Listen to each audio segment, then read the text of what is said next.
We welcome you to Ives Lamel Family Field in Brevard, North Carolina, as we kick off the 2025 college football campaign here at Brevard. It's Brevard against Kentucky Christian. It's going to be a good one today. I've got my co-host Rick Green here with me. Rick, a lot to be excited about today. It's a beautiful day for a football game, a little overcast here at Brevard College on the campus. And we're looking forward to a good game. You know, it's going to be interesting to see. This is the first game of the season for the Tornadoes. And we're kind of, the coach is a little, you know, with any team. He's concerned, but he's not. He's got a great team returning from last year, good players, and a lot to be excited about. And this Kentucky Christian team, a little bit of a mystery. They've played one game already this year, but there's really nothing to find about that game. And talking to Coach Kyatt about that, you know, it's got to be a challenge to prepare for an opponent where you have little to no film on said opponent.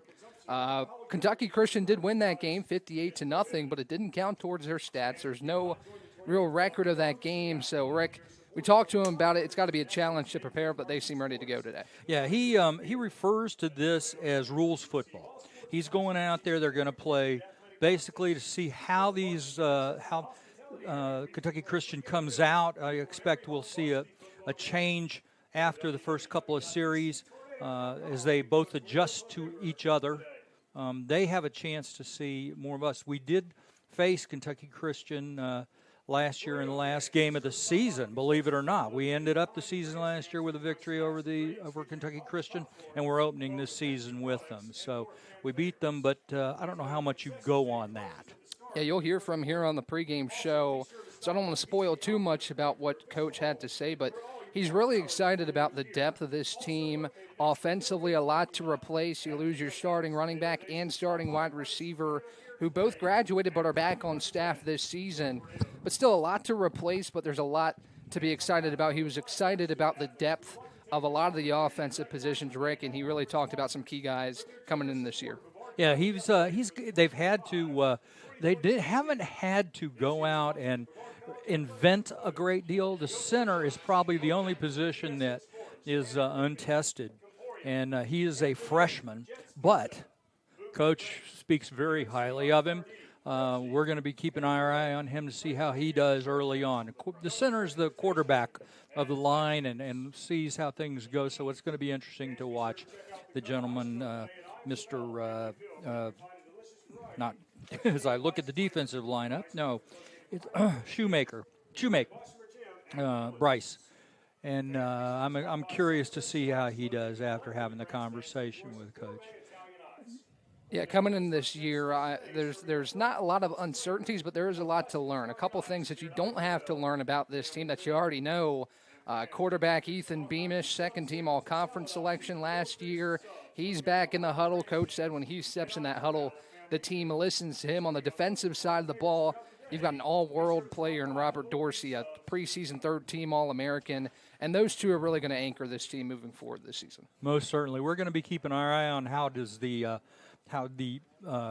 Kentucky Christian team handles the defense of the Tornadoes, especially that number 15, Mr. Dorsey, out there, who is all-world in the preseason.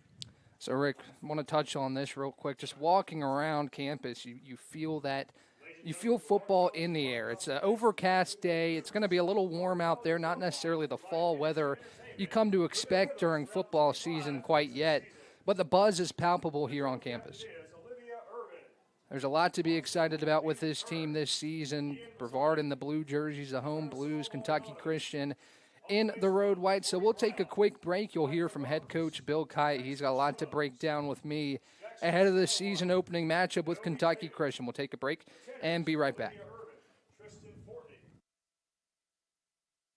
Every cheer, for every play, we know there's a little prayer that no one gets hurt. That's why we are there too. Party athletic trainers, physicians, and specialists. We're watching closely for any sign that someone needs care.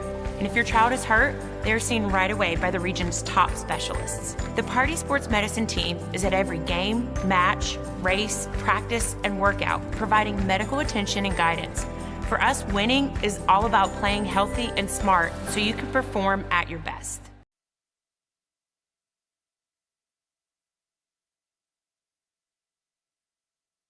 Bow time. Breakfast, lunch, or dinner, the Carolina legend can make your tailgate a winner. We're talking crispy chicken, made from scratch buttermilk biscuits, and all the fixins to feed your crew faster than you can say touchdown. Let Bojangles do the cooking. Order your tailgate today. It's bow time.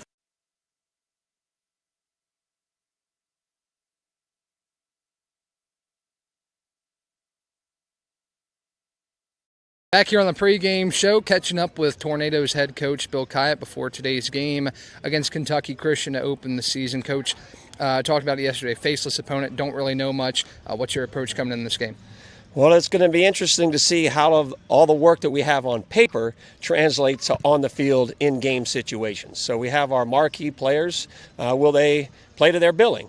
And then we have players from last year that had more of a role, if you will, a role player. And I want to see if those guys can now step up and have a more significant impact on game day. Now, then we have the players that were a part of the Futures program last year that did extremely well out there, and now it'll be their first opportunity playing with the Elders and see what kind of production we get from them. And finally, the group that comes from outside the program, from the transfer portal, and see what they can do to enhance our program. So you talk about the guys you got coming back. Defensive end Robert Dorsey, third-team preseason All-American. Yesterday you had nothing but good things to say about him. What do you like about him, and how much does he open up the rest of the defensive line when he's double or even triple-team this year?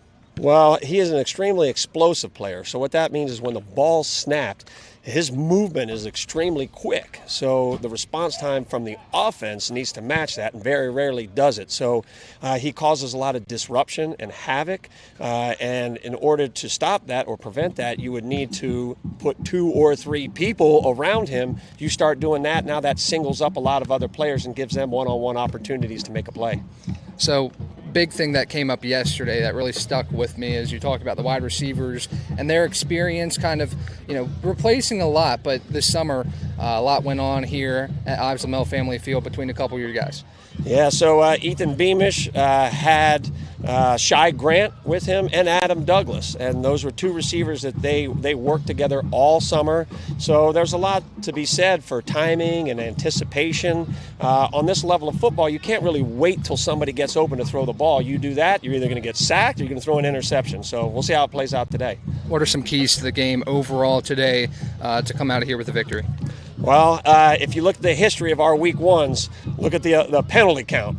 And in years past, you would think I did not do anything as a coach to get these guys organized and prepared. Ended up with 13 penalties for 121 yards. We just can't give away field position. This team is averaging 58 points a game. I know they only played 1, but they had 58 points on the board and gave up nothing. So Kentucky Christian will be extremely fired up to come out and play and confident, as they should be. And we need to not allow them to get free yardage on the field. So 100-plus yards of free football, that's not going to do well for us. So I want to see us be able to have 11 men on the field when we're supposed to be out there punting. I want to make sure that we don't get a delay of game penalty. All of the organizational stuff that we've been working on for 3 weeks straight, we've got to be clean and crisp in that area. All right, Coach, good luck today. Appreciate it. Thank you. That's head coach Bill Kyatt. I'm Ryan Wilkes, ahead of kickoff between Brevard and Kentucky Christian. All right, back here at Ives Lamel Family Field, Ryan Wilkes joined alongside Rick Green as we count you down to kickoff here between Brevard and Kentucky Christian to open the 2025 college football season. Talked about some key players so far. You heard from head coach Bill Kyatt as we count down about 20 minutes and some change. Fans continue to trickle into the stadium. Drumline already ready to go. A lot of excitement here. Rick, I want to touch on a couple things that he talked about. The story with Adam Douglas and Shai Grant sticking around with Ethan Beamish over the summer, I think, is something to look out for in terms of chemistry. That can do a lot for a group of guys that maybe haven't played the roles they will play this season to kind of build rapport with their starting quarterback. Yeah, the one thing that the offense is he's got consistency at quarterback, and with that consistency goes the fact that the team believes in him, and it's not going to be as big an issue for to have them buy in on what the coach calls and the quarterback sees, because they have played together. There's a few new faces out there, and you're going to see the receiver packages. Keep an eye on those. There may not always be the starting receiver out there, but there's a lot of speed. There's a lot of agility in the receiving core that he's got, and I'm looking forward to watching that.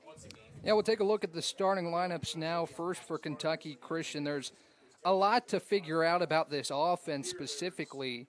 Kentucky Christian, not a lot of stats to show for so far for the Knights coming into this 2025 season. Only one player on the offense has any stats to show for.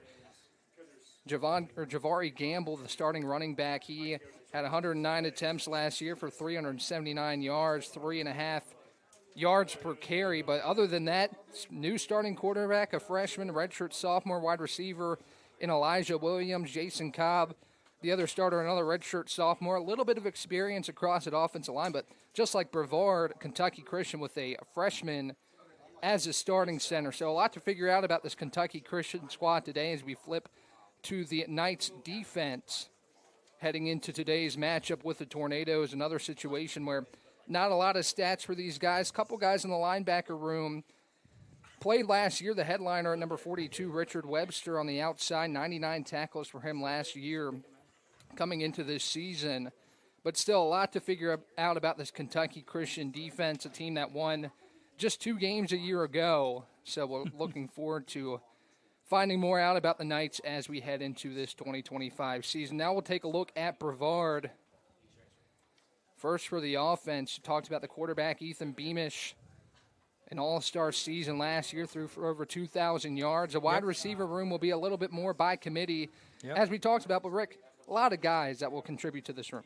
Right. Beamish, you mentioned, over 2,000 yards with 25 TD passes last season, and made all conference second team, and I've been watching him last year. He's in control. He's not only is he got a good arm and a good eye, he's agile. He's eager. He's not afraid to run, and they've got good backs back there to protect him.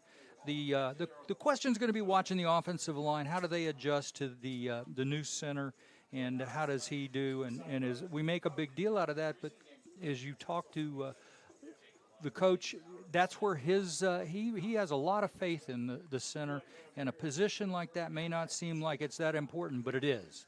If you're a lineman, you look to the center to call the plays, to see everything. He walks up to the line, makes the decisions of who's going to block what, and passes that information around. So we're going to keep our eye on the offensive, or I am, keep an eye on the offensive line to see how they do with this system this season.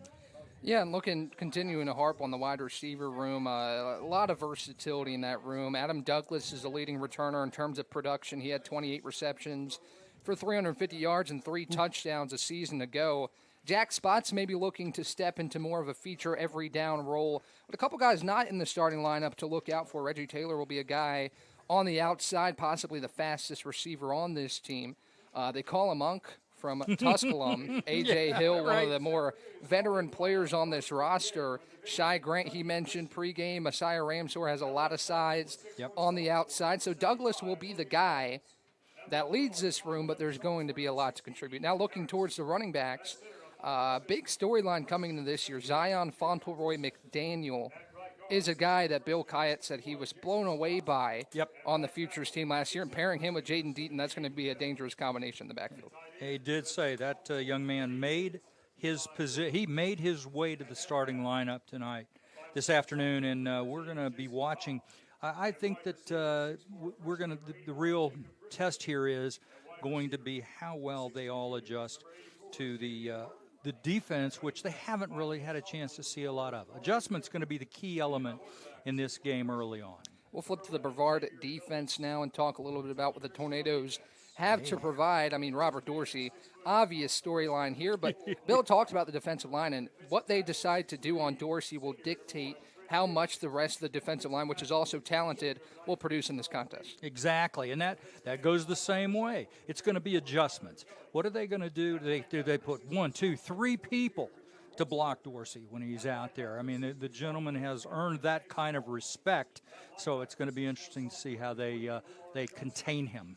Yeah, you talked a lot about some of these other guys on the defensive line. Cameron Eubanks, 300 pounds on that defensive line. That's a big boy coming at the quarterback or trying to stop the run. That's a large human. Looking forward to him this year. Also, Obadiah Grimes, a guy that Bill said came back this season as a different player. His training in the offseason seemed to be a really big factor for what he's going to provide this year in the transfer. Christian Brown, a lot of new guys coming in. And on the linebacker room, Bailey Ramey will kind of lead that group. Bill said he's an old-school linebacker who plays hard and helps as a quarterback of the linebacker room.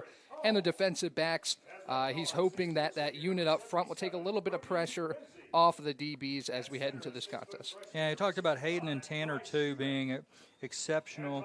And but you mentioned Grimes. He's the defensive captain and has really worked his way into that position.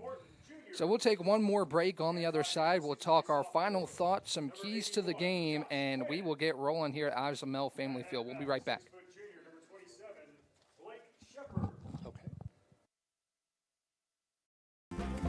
I've taken jumps in my academic career, and I've taken jumps in just socializing and getting out and getting to do things I've never done before. The thing that brought me to Brevard is the experiential learning. I've always been a hands-on guy. I love it here at Brevard.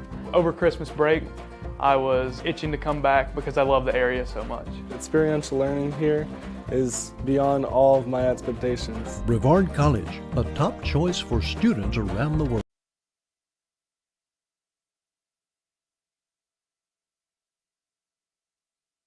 Every cheer, for every play, we know there's a little prayer that no one gets hurt. That's why we are there too. Party athletic trainers, physicians, and specialists. We're watching closely for any sign that someone needs care. And if your child is hurt, they're seen right away by the region's top specialists. The Party Sports Medicine team is at every game, match, race, practice, and workout, providing medical attention and guidance. For us, winning is all about playing healthy and smart so you can perform at your best.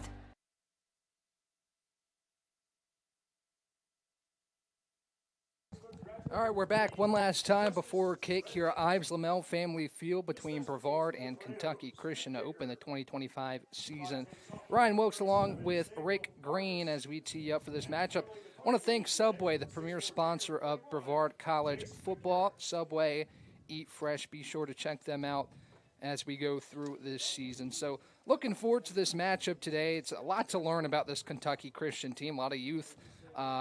The signal caller is a freshman, so he's got a lot to learn as well. So about 12 minutes before kickoff, I want to talk keys to the game real quick. We talked with Bill Kyatt yesterday about what he can expect. The biggest key is to limit the penalties. Brevard, a heavily penalized team last season. The Tornadoes averaged about, they averaged quite a few penalties per game. 79.2 yards of penalties per contest, which is a high number that you'd like to take down as you move throughout this year.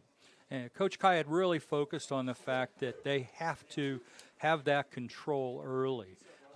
They have worked on that.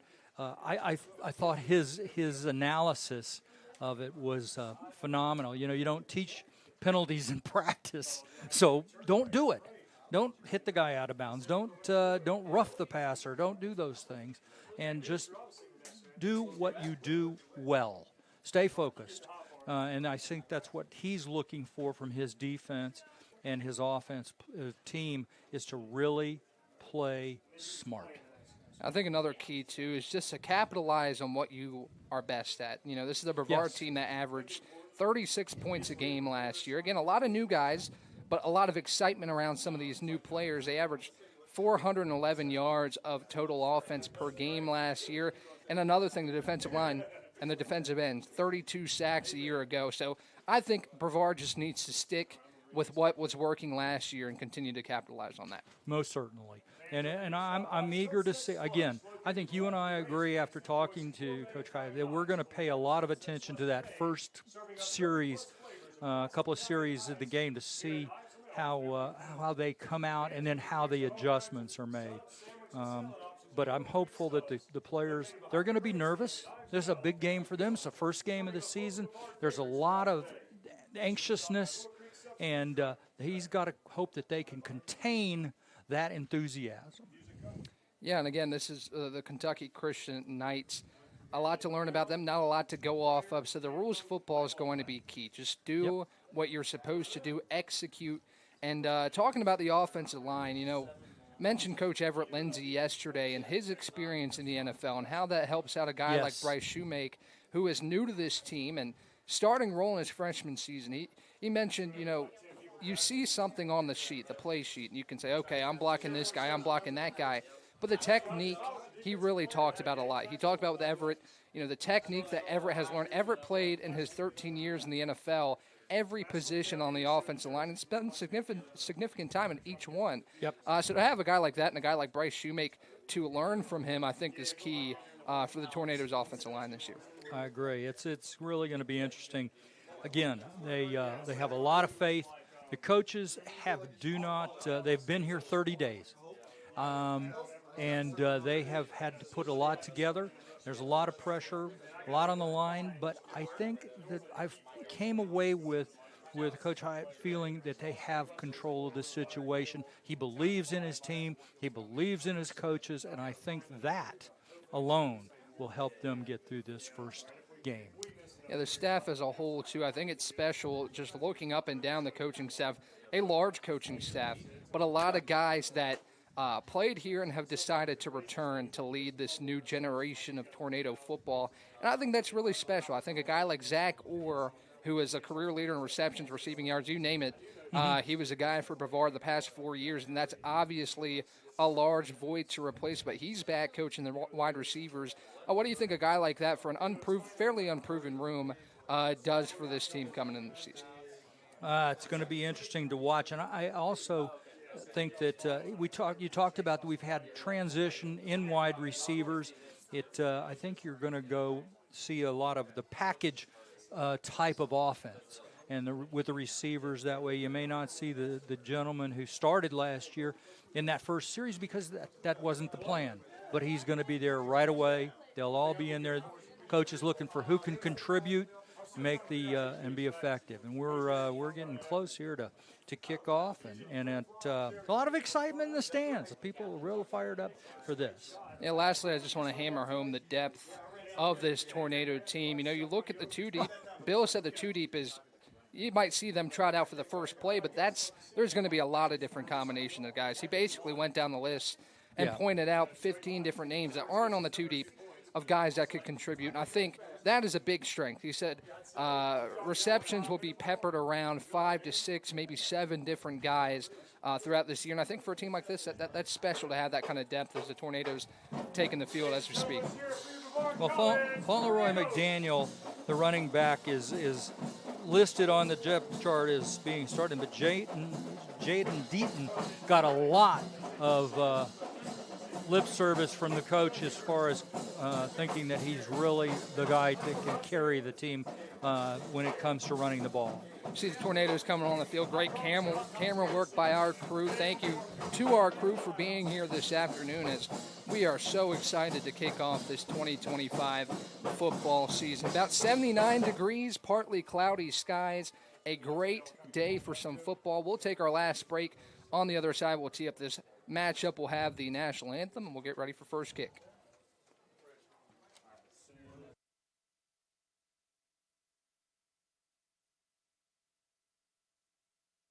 Bow time. It's not just football season. It's tailgate season. And this season includes every kind of football. Crispy. Will you accept this leg? And everything that's not. Because it doesn't matter where you tailgate, with crispy hand-breaded chicken and scratch-made biscuits. It's hurt! You're not just tailgating. You're tailgating like a legend. It's bow time. Order your tailgate box in the Bojangles app today. It's bow time. Breakfast, lunch, or dinner, the Carolina legend can make your tailgate a winner. We're talking crispy chicken, made from scratch buttermilk biscuits, and all the fixins to feed your crew faster than you could say touchdown. Let Bojangles do the cooking. Order your tailgate today. It's bow time. With every cheer for every play, we know there's a little prayer that no one gets hurt. That's why we are there too. Party athletic trainers, physicians, and specialists. We're watching closely for any sign that someone needs care. And if your child is hurt, they're seen right away by the region's top specialists. The Party Sports Medicine team is at every game, match, race, practice, and workout, providing medical attention and guidance. For us, winning is all about playing healthy and smart so you can perform at your best. I've taken jumps in my academic career, and I've taken jumps in just socializing and getting out and getting to do things I've never done before. The thing that brought me to Brevard is the experiential learning. I've always been a hands-on guy. I love it here at Brevard. Over Christmas break, I was itching to come back because I love the area so much. Experiential learning here is beyond all of my expectations. Brevard College, a top choice for students around the world.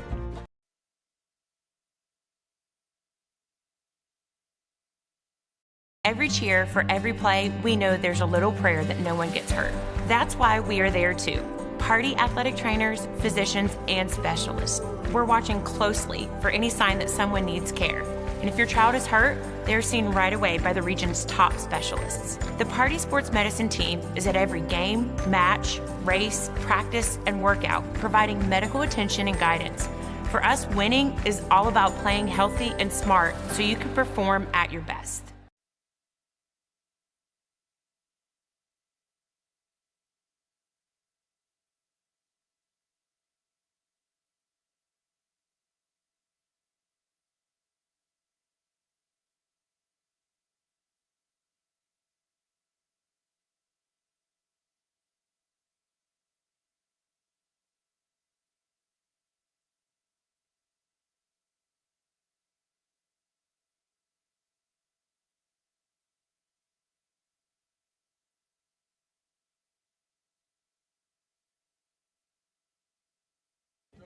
All right, back here at Ives Lamel Family Field. Anthem just played, and we are moments away from kickoff here in Brevard, North Carolina. Beautiful day. Fans continue to trickle into the stands. The buzz is palpable. Ryan Wilkes here with my co-host Rick Green as we take you down to kick off. The captains on the field for Brevard: Ethan Beamish, Obadiah Grimes, Brody Lindsay, and Brandon Brunton. Can't quite see the captains for Kentucky Christian, but we're getting ready to roll. Rick, we're ready to go here in the booth. I can't wait. This the start of a beautiful day and season, and the weather's perfect, and it's not bright sun, which I think is even better. So if you're just listening, just talking about the depth of this Brevard team, the players are lined up from about the 30-yard line all the way down to the opposite 15, if that gives you any idea of what kind of depth is on this squad coming into this college football season. It's just a lot of guys that can play, a lot of guys that will contribute as Brevard. Couldn't quite hear that. I don't know what the call was, but deferred to the second half.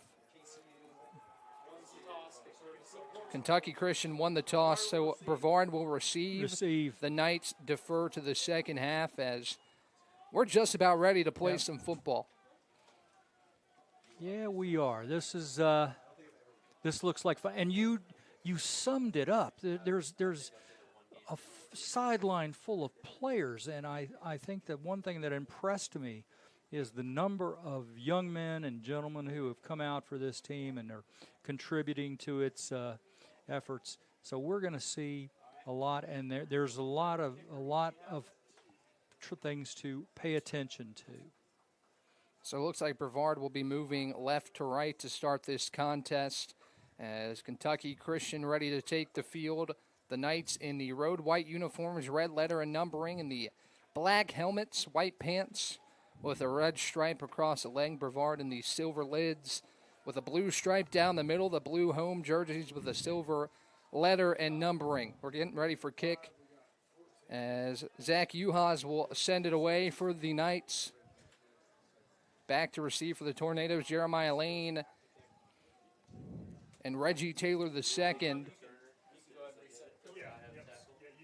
As we're ready to tee this one up. 15 minutes getting put on the clock as we get ready to kick off this 2025 football season here in Brevard, North Carolina. Uhas tees it up the drum line ready to go as Yuha's ready to send it away.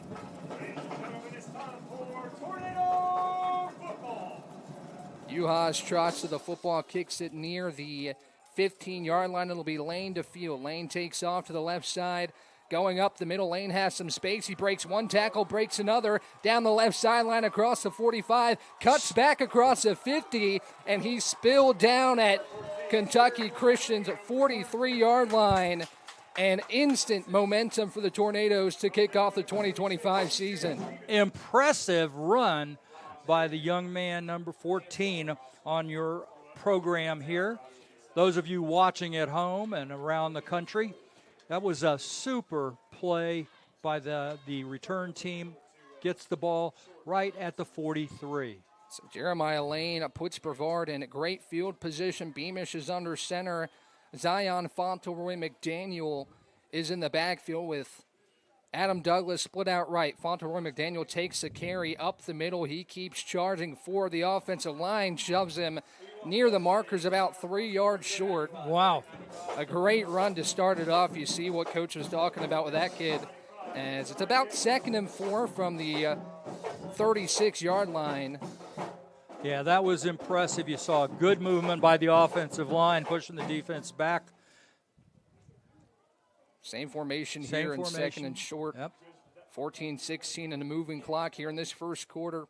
Beamish hands it off again to Fauntleroy McDaniel. He cuts back. He's tackled by Kane. Ahead of the sticks, first down Tornadoes as Fauntleroy McDaniel already 13 yards on 2 carries. And Brevard continues to move the ball down the field here early in this first quarter.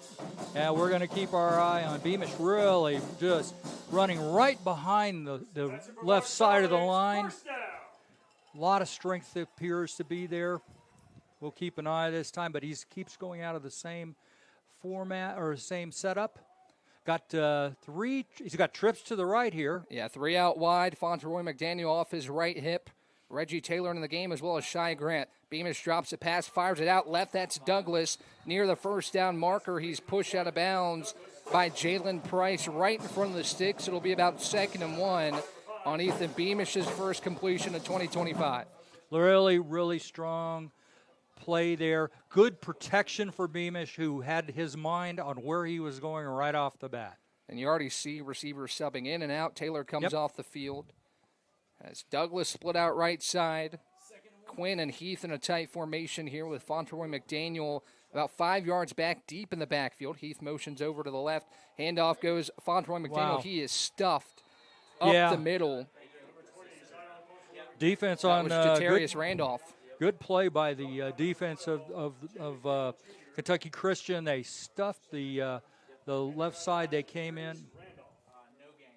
No gain at all on the play. So it'll be a 3rd down. Good job by the Knights to stuff that run. The Tornadoes had success early in this contest. As 12:28 in a moving clock here in this first quarter. Brevard facing its first 3rd down in the contest. 3rd and 1 with Beamish under center. Taylor in motion. He comes back.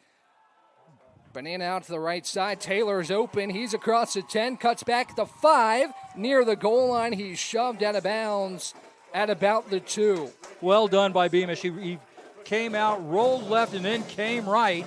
Found his receiver, who was Taylor out there. Got around in and headed for the end zone. Had one tackler to get past, or he'd have been over the goal line. 1st and goal, Tornadoes at the 2. As back in that under center formation with Fauntleroy McDaniel in the backfield. Real tight formation. Douglas, the only one split out wide right. As Beamish hands off in the backfield, blew it up. Was number 42, Richard Webster, untouched into the backfield. And a big loss there after being on the 2-yard line. Brevard's going to be all the way back to the 6 for 2nd and goal. 2nd and goal, yeah. That was a tough play. They came over the middle. Didn't look like they picked up the stunt that came with that play. We'll keep our eye out again. I actually think that was Billingsley with the carry there. He was blown up in the backfield. As Deaton now to the right hip of Beamish. You got Roberson outside as well as Barnett with Reggie Taylor in the formation. Douglas goes in motion to the left. Beamish drops to pass. Looking end zone, has to scramble, moving right. Throw back of the corner. Oh, touchdown, my. Tornadoes. Oh, my, what a great play. Had the receiver out to the right. Hold on now, hold on. Let's see They're what's bringing going it on back. here. They say really, what are they saying? incomplete. It looked like Douglas might have had it in the deep corner of the end zone. Oh, my. I thought As that Beamish was deep in the, yes, deep in the huddle back here celebrating. It was a tight corner of the end zone play there. And we were celebrating in the press box. It looked great from up here, but it's going to be 3rd and goal from the 6. Yes. Tough break for Brevard. It's kind of hard to see over here. Lots of lines on this field. Couldn't really tell if he was in there or once not. Again in the shotgun. Yeah, he's in the shotgun with Deaton back behind him. Beamish drops the pass, looking end zone, fires over the middle. Barnett skies high and makes the grab touchdown. For a Tornadoes touchdown. That's one of the guys, Rick, that was a big highlight of that wide receiver discussion. Yes. With Coach Kai. He said he's one of the guys that's going to contribute, and he high-pointed that football and reeled it in for 6. Well, in the play before that was called incomplete, Beamish was on target with that as well. So he's really seems to be having a good coming out party here for this season. Jason McCarron lines up for the extra point. Good snap, good hold. Ooh. It goes off the crossbar. No good. And it will stay 6-0. That one was a line drive off the left post, and it will stay 6-0 with 10:45 to go in the first quarter. But Ethan Beamish finds Mason Barnett for 6. Brevard on the board first. We'll take a quick break and be right back.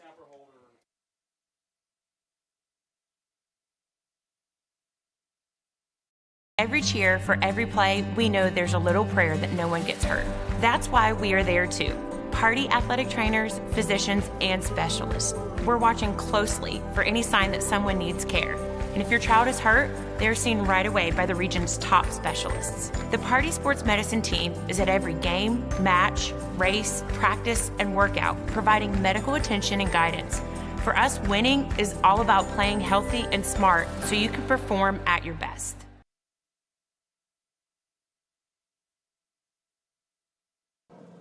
Back here at Ives Lamel Family Field, it's 6-0 Brevard after Beamish finds Barnett in the end zone. It's Sammy Vargas to send it away for Brevard. Back to receive is Nehemiah Williams. And it looks like Tyler Fredericks back there as well for the Knights. Vargas set to send it away with Brevard out in front. First score of the season goes away to the Tornadoes. As Vargas trots up to the football, sends it deep. It'll be Williams back to about the 2-yard line. Good kick by Vargas as he trickles across the 13 to the 14, and he's blown up. Yes. Big play made there on special teams. Looks like number 12 was there with the tackle, Elmar Fowler, who got in there. Now we're going to get our first look at the Kentucky Christian offense and our first view of the highly touted defense of the Tornadoes. Yeah, it also looked like Carter Sakakini was there on the second effort to set Kentucky Christian deep in its own territory at the 15-yard line. It looks like Jackson Wasik is a starting quarterback. He fires out right side. First, actually, it's going to be short of the first down. Yep. 16 made the catch. That's Jacob Klein on the right side, but stepped out of bounds right in front of first down yardage. Interesting note here in the 2 deep, it had starting quarterback Xavier Phillips, but it's a Wasik who gets the first snap of the ball game. And it's about 2nd and 2 for the Knights.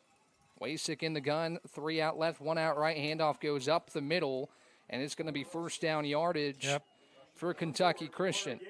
Running to the right side, staying away from the left side, which is the side that has the power of the Tornadoes. Eubanks made the stop. It was Gamble on the carry, 9:46 on a moving clock. The Knights have their first down of the contest as Wasik drops back to pass. Big pressure back in the backfield. Who was that on the left side?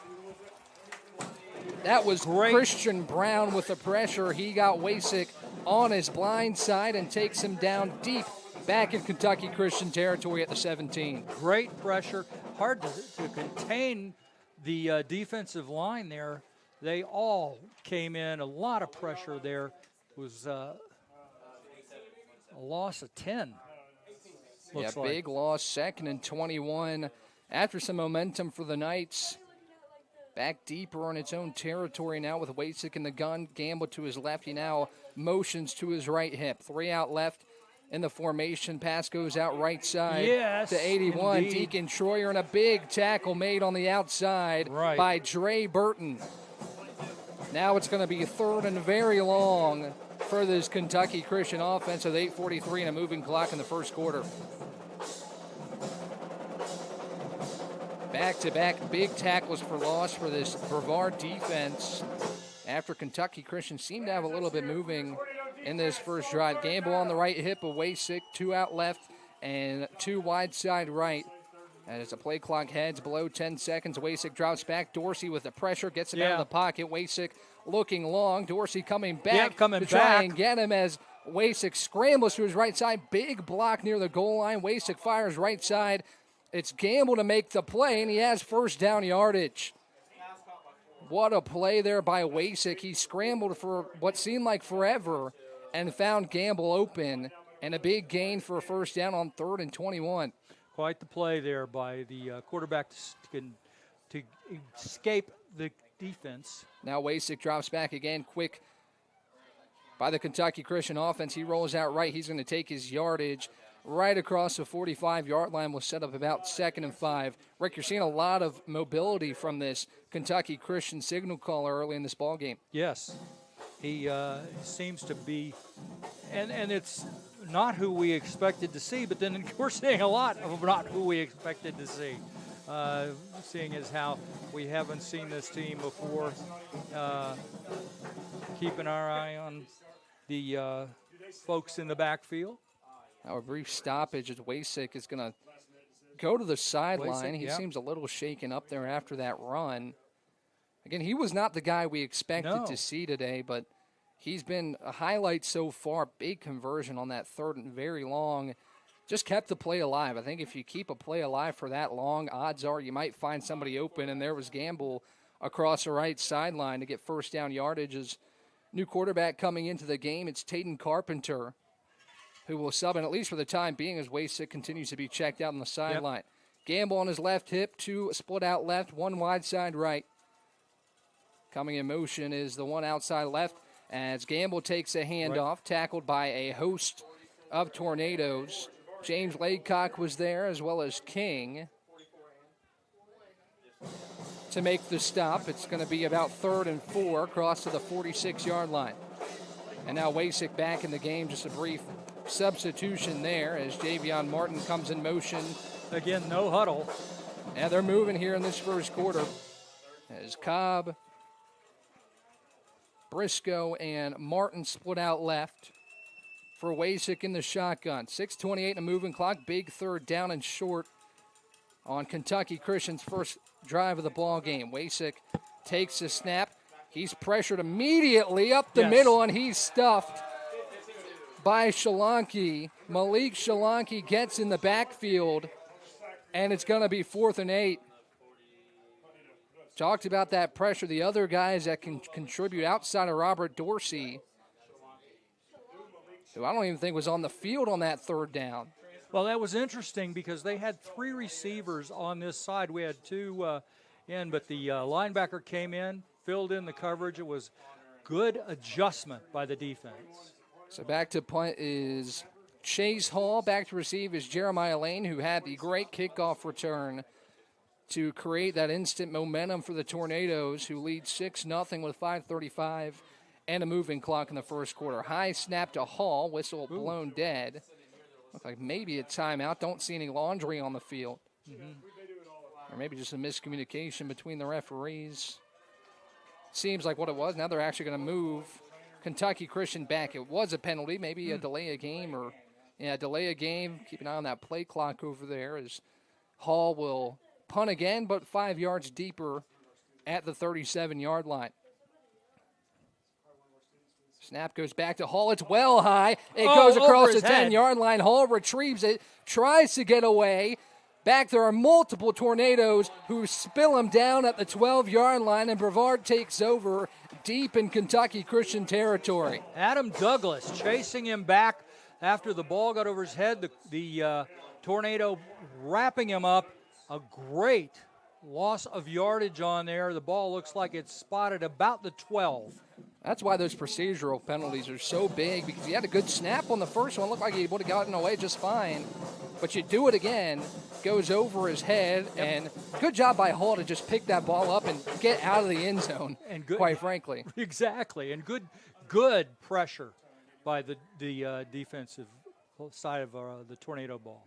Beamish under center, Fauntleroy McDaniel in the backfield, Douglas out left with spots out right. Handoff goes to Fauntleroy McDaniel, cuts back, and he's taken down by number 21, Chase Hall. Yep. Run to the right side. Looks like Chase Hall, who's also playing linebacker, is also trying to do the punting duties as he makes a play trying to keep Brevard out of the end zone. Just under 5 minutes to play in the first quarter, 6-0 Brevard, and threatening once again after the special teams miscue by the Kentucky Christian unit. Beamish back under center, tight formation with Fauntleroy McDaniel in the backfield.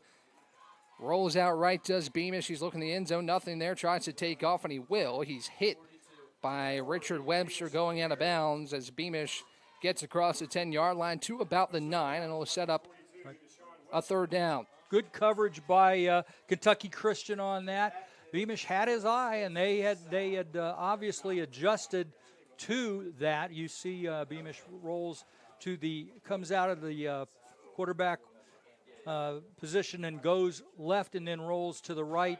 They were waiting for him. All right, shotgun for Beamish here. Motions Fauntleroy McDaniel to his right hip. Taylor, Douglas, and it looks like on the far left side, not quite sure who that is, all the way to the left as Beamish drops the pass, looking end zone, escapes pressure, going right, Fauntleroy McDaniel open at the 2, indeed. And he takes it across the goal line, touchdown, Tornadoes. Well done, Beamish, perfect with the pass. Good protection, giving him the time to find the receiver in the open field. 12-0 Brevard, pending the extra point with 3:55 to go in the first quarter. McCarron back out there, doink the first one. Yep. But he gets another shot here. 3:55 remaining here with the score. Snap is good, hold is good, flag is down, the kick is good. All right. As McCarron took a spill, looked maybe it was going to be offsides, and that's going to be the call. And they're going to decline it.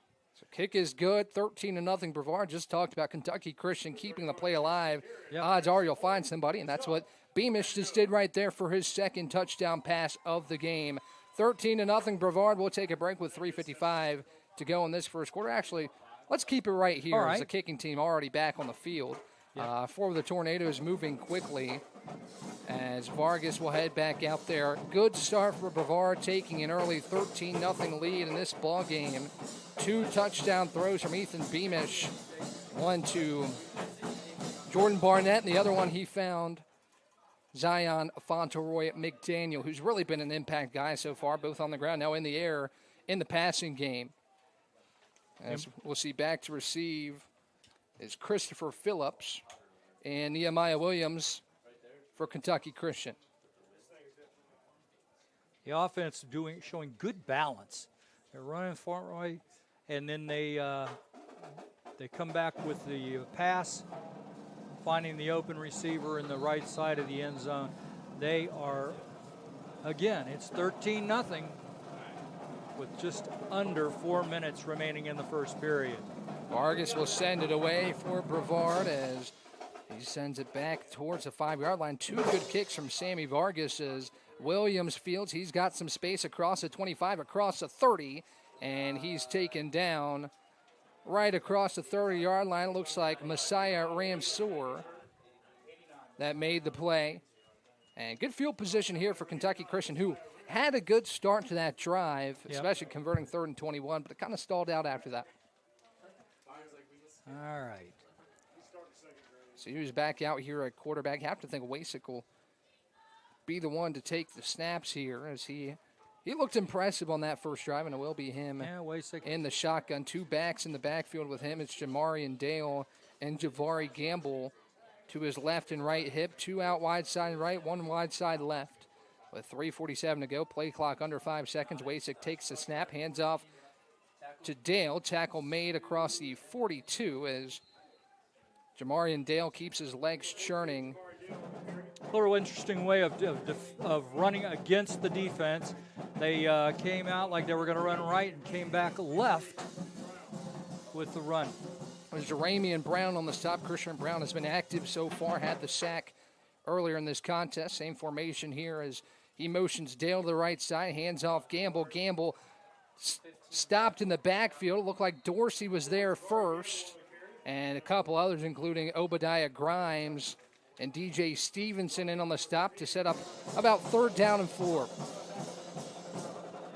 As we go under 3 minutes here in this first quarter, 13-0, Brevard over Kentucky Christian. Well, Hayden came up like he was going to blitz right there.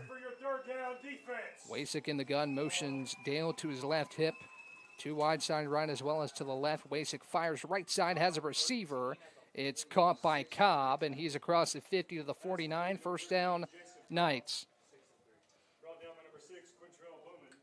Looks like Bowman was there on the stop, and Justice Redmond as well, but it's just enough for a Kentucky Christian first down. And first time across the 50 for the Knights with 2:25 and a moving clock here in this first quarter of action. 4 receivers out wide. Wasik takes the snap, drops back, pressure up the middle. A lot of bodies there. Wasik escapes, throw across the middle, dangerous ball, and it's broken up. Good job, number 26. It looks like DJ Stevenson with the breakup. Yep. That ball was lofted in between a host of bodies, but a catchable ball. Good throw by Wasik to put it on the line. And Stevenson was there in the nick of time to break it up. Clock stops at 2 minutes and 12 seconds, and it's 2nd and 10 from Brevard's 49-yard line for the Kentucky Christian Knights. 2 backs in the backfield, Dale and Gamble to the left and right hip of Wasik. 2 receivers split out left, 1 to the right. Now it looks like maybe Brevard jumped there. It looks like, we'll see what the call is here. It's either a false start or an offside on Brevard. It looks like Kentucky Christian moving back. They seem to think that's going to be the call. Wow. Well, Taylor was right there to go in. He was going to come. And I thought at first that maybe they caught him, but he was, they're putting pressure. What you're seeing now from the defense is a little bit of gaming, some by the linebackers and the linemen. A false start puts Kentucky Christian back at its own 46-yard line. Penalties were the focal point for Coach Kai at pregame, but Brevard has been disciplined so far in the second flag of the contest. The first one was declined. Yep. As snap taken by Wasik, he fires out right quickly to Martin, who gets across the 45 and to the 44-yard line. Looks like DJ Stevenson there on the stop, sets up a 3rd and manageable for the Knights with under 2 minutes to go. 1:55 and a moving clock, 13-0 Tornadoes. But again, another nice play by Wasik to make 2nd and long, 3rd and manageable, and back into Brevard territory. Well, I'm looking out there for Dalton. Wasik back in the gun, Gamble on his right hip. He takes his snap, drops back, a lot of pressure, throw across the right sideline. Miscommunication intended for Elijah Williams, and it's going to be 4th and 4. Little chippy out there. This looks go for it territory, and I think that's what it's going to be with Kentucky Christian's offense staying on the field across the 50-yard line. Here comes Robert Dorsey back on the field. Right. As James Laycock heads off. Big play here for Kentucky Christian to try and get a score on its 2nd drive of the game, with Brevard already had 2 scores. Wasik in the gun. Dale motions out to the left. Woof. Now it looks like maybe a offside. It looks like the hard count might have gotten the Tornadoes there. Very possibly. As Wasik enthusiastic about that. This is what we think it is. It'll be the first penalty on Brevard as the official moving forwards with the football. It's offsides on Robert Dorsey, Dorsey, who jumped the gun just a little bit there on a big penalty. That gives Kentucky Christian first down yardage. Minute 25 remaining in the first period. 1st and 10, Kentucky Christian at Brevard's 38-yard line. On this second drive, we've seen a lot of two-back formations. Going to be the same here with Dale and Gamble in the backfield to the left and right hip of Wasick. As Briscoe outside, wide left. Wasick takes a snap, feeds it out to Gamble left side. 2 bodies there for the Tornadoes, and taken down by Will Hayden and DJ Stevenson, who's had his fair share of tackles here early in this contest. And with 1:13 to go, the clock stops. It'll be 2nd and about 9. Good coverage by Brevard there on the swing pass, which Gamble had some space, but it closed quickly. Well, and Dorsey came in. They threw the ball over Dorsey's head as he was rushing in from the left side. Clock moving near a minute to go here in the first quarter. 2nd and 10. No gain on that play for the Knights as Wasick back in the gun. 3 receivers split out wide right. Dale lines up as in the slot with Martin over there as well. Handoff goes to Dale, and he's taken down across the 40-yard line to about the 37. Tackle was made by King. And it's going to be 3rd down. 3rd and 9 with 40 seconds and a moving clock here in this first quarter. Brevard leads Kentucky Christian 13-0. Big play here in Brevard territory as Shalanki checks in for Eubanks on the defensive line. Wasick with Dale to his right hip. Puts Klein in motion on the right side. 3 split out wide right, 1 to the left. Wasick pressured by Dorsey. He tries to escape and does. Dorsey hawks him down and takes him down across the 35. As a closing speed, you see it there. It's going to be 4th and 5 at the 34-yard line as we will head to the end of the first quarter. Big decision for the Knights coming out of the break. Impressive first quarter for the Brevard offense. And 13-0 is the score of the first quarter of the season under our belt. We'll be right back with the second quarter of action. Bow time. It's not just football season. It's tailgate season. And this season includes every kind of football. Crispy. Will you accept this leg? And everything that's not. Because it doesn't matter where you tailgate, with crispy hand-breaded chicken and scratch-made biscuits. It's her!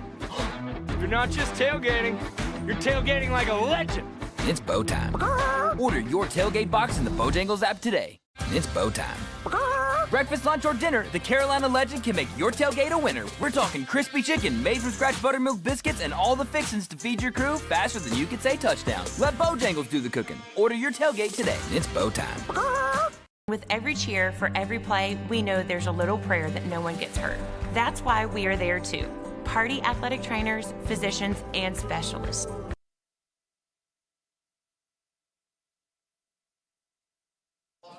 Fourth and 5 as we open the second quarter of play. Ryan Wilkes with Rick Green taking you through all the coverage of this first contest. Big play coming up. Gamble to the right hip of Wasick. Puts the tight end, Elijah Williams, in motion. Drops back. Play action. He'll roll to his right, has space, and takes it for the first down. Nice play design there to get Wasick some running room. And he's across the 25. Actually, it looks like spotted at the 26, but Kentucky Christian with a methodical but effective drive here to open the second quarter. And with the quarterback running to the right side, Dorsey was not on the field, and that they seem to be picking up on that. Dale on the left Keeping hip an eye on it. of Wasick. Cobb out right. Wasick drops a pass, pressure, floats it over the middle, and it's dropped by Jamari McDaniel. Yes. Who had both his mitts on it, couldn't haul it in, and it'll be 2nd and 10. Nice play by McDaniel. You could see the excitement on his eyes lit up once he saw that football and just couldn't bring it in. And 14:23, clock is stopped in the second quarter. Yeah, that you could see everybody excited there. Wasik takes the snap, hands off Dale, who's got a couple tornadoes hanging onto his ankles. It's a Laycock first to the stop, and it'll be third down and about 7 as Dale gets to about the 23-yard line.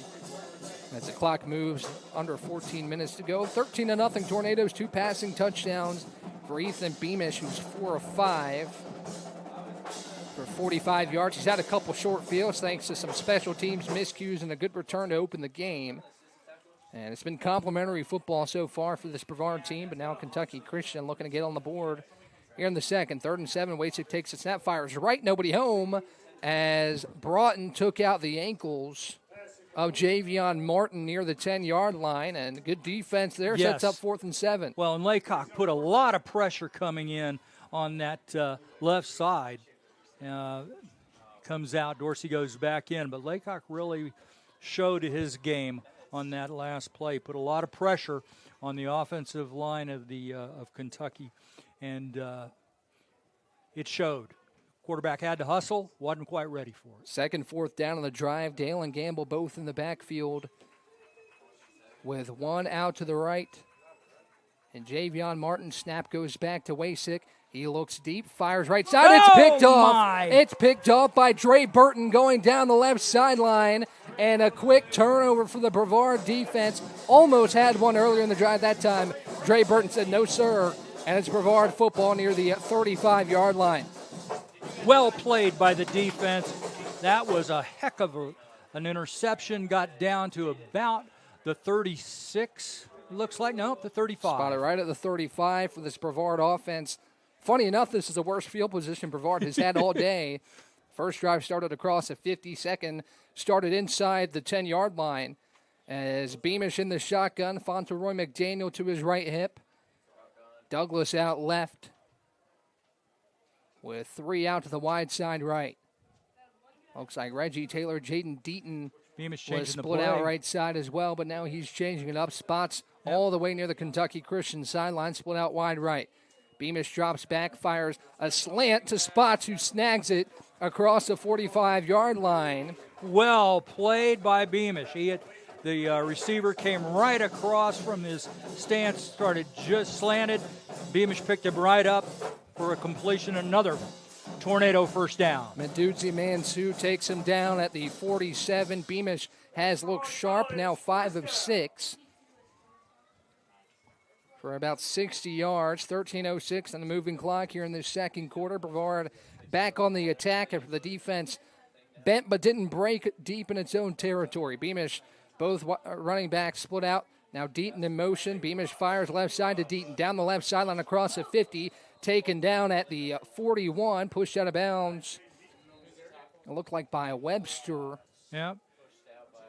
Gets down to the 39, maybe. Jacob Kane but was we got there a flag as well. down. Flag down right near the 50. It's probably going to be holding on the outside by the Brevard receivers, trying to shake Deaton loose. And there was a reason maybe that he had all that space. As the referee's communicating here, clock stopped at 12:49.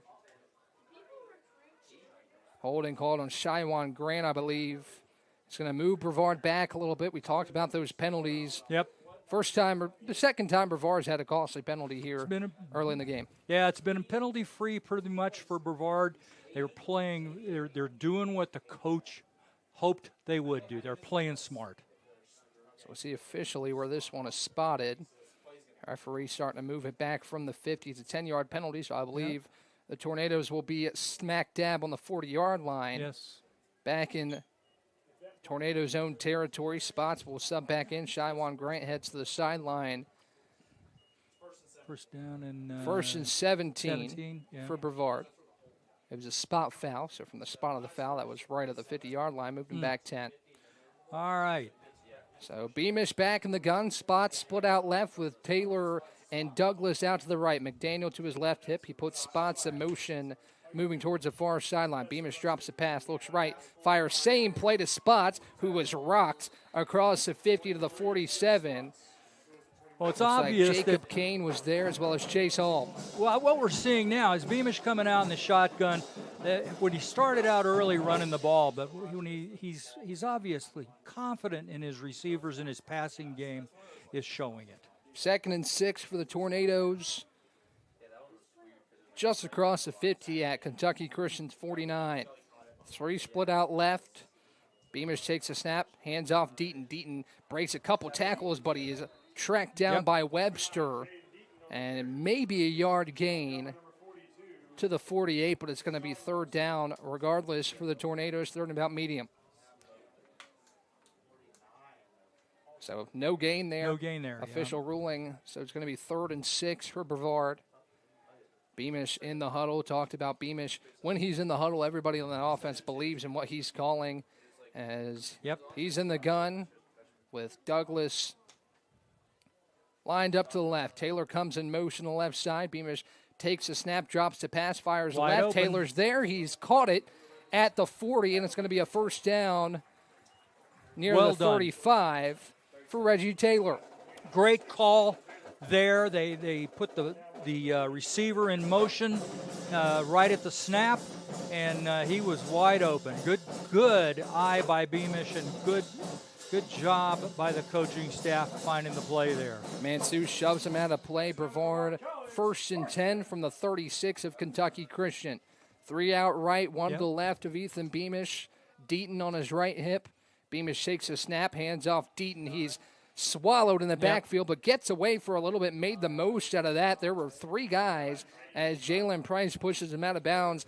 Blake White had the initial pressure in the backfield, but couldn't bring Deaton down. And looks like no gain. Yeah, no gain, but that could have been a lot worse. It sure could have. They had him in the backfield, but he fought and got away. That shows Deaton's athleticism that Most Bill certainly. Kyatt was really high on. This combination of backs that we've seen so far between Zion Fauntleroy McDaniel and Jaden Deaton. Also saw Darius Billingsley on a play or 2, but those have been the 2 feature backs so far for Brevard.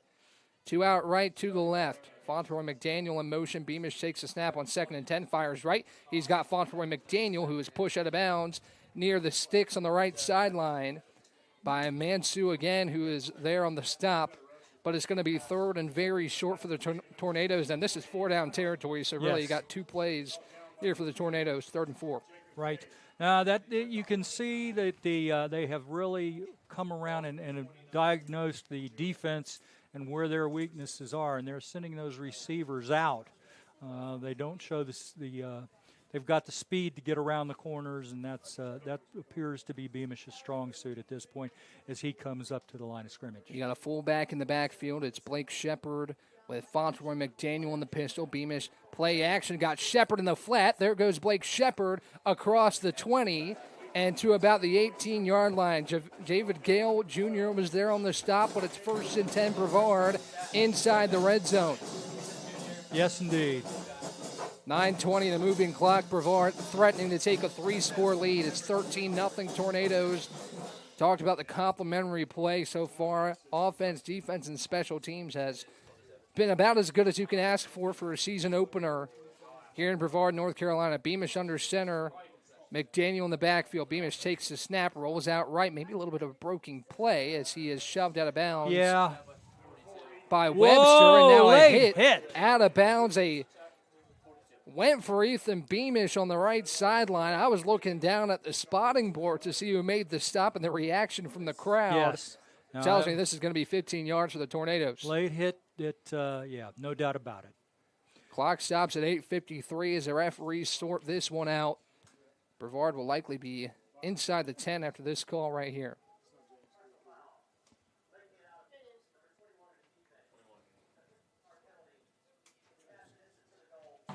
Half the distance. Chase Hall flagged. It'll put Brevard at the 10-yard line, being that it's half the distance. And a costly penalty on a nice defensive stop there by Webster. Hall came out of nowhere and took out Ethan Beamish on the far sideline. Yep. 1st and 10, Brevard on the 9. I want to see if he go. I'm looking for the running game to come back, but you see Beamish back in the shotgun. No, maybe not. 1st and goal, Tornadoes. Barnett's in tight formation with spots out to the left. Luke Foster in a tight end. Fauntleroy McDaniel in the backfield. Taylor comes in motions back out to the right. Pitch goes to Fauntleroy McDaniel looking for space, cuts it back, but he's taken down by a host of Knights. Gets about 3 on the play, maybe. Jatarius Randolph was there on the stop. It'll be 2nd and goal. Brevard, I think, from about the 7. 6-yard line officially. 6. Okay. 8:20 in a moving clock here in the second quarter. Brevard looking to tack on its 3rd score of the contest and take a commanding lead here in this first half. Beamish under center. Darius Billingsley deep in the backfield. Blake Shepard in at tight end. Fullback type position. Douglas out to the left. Beamish takes a snap. Handoff goes to Billingsley. Billingsley is wrestled down by Chase Hall, and it'll be 3rd and goal for Brevard. 5 maybe. Looks like hit the ball about, that's in, they're saying the 6 or the 5 right there. Good play. You know, the concerns we had early on that we voiced that we would be watching. Offensive line seems to be carrying their load, and the play selection certainly helps. The quarterback being able to use the receivers. 3rd and goal for the Tornadoes. Beamish in the shotgun. Takes a snap, rolls out right, looking in zone. Taylor's there, and it's broken up. Nice play by Corey Farron. Yes. At the goal line. And Brevard's going to try for 3. Okay. Taylor was there, but the defense, a closing speed from Corey Farron to break that pass up and force a field goal attempt from Jace McCarron. It'll be about a 23-yarder, 22. 24 yards for Jace McCarron officially as snap is good, holds down, kick is up. It's no good. McCarron wide left, and Brevard comes away. Actually, there is a flag down on the field. Okay. And it looks like Jalen Price is displeased with himself. He might have jumped. And Ethan Beamish throws his helmet back on.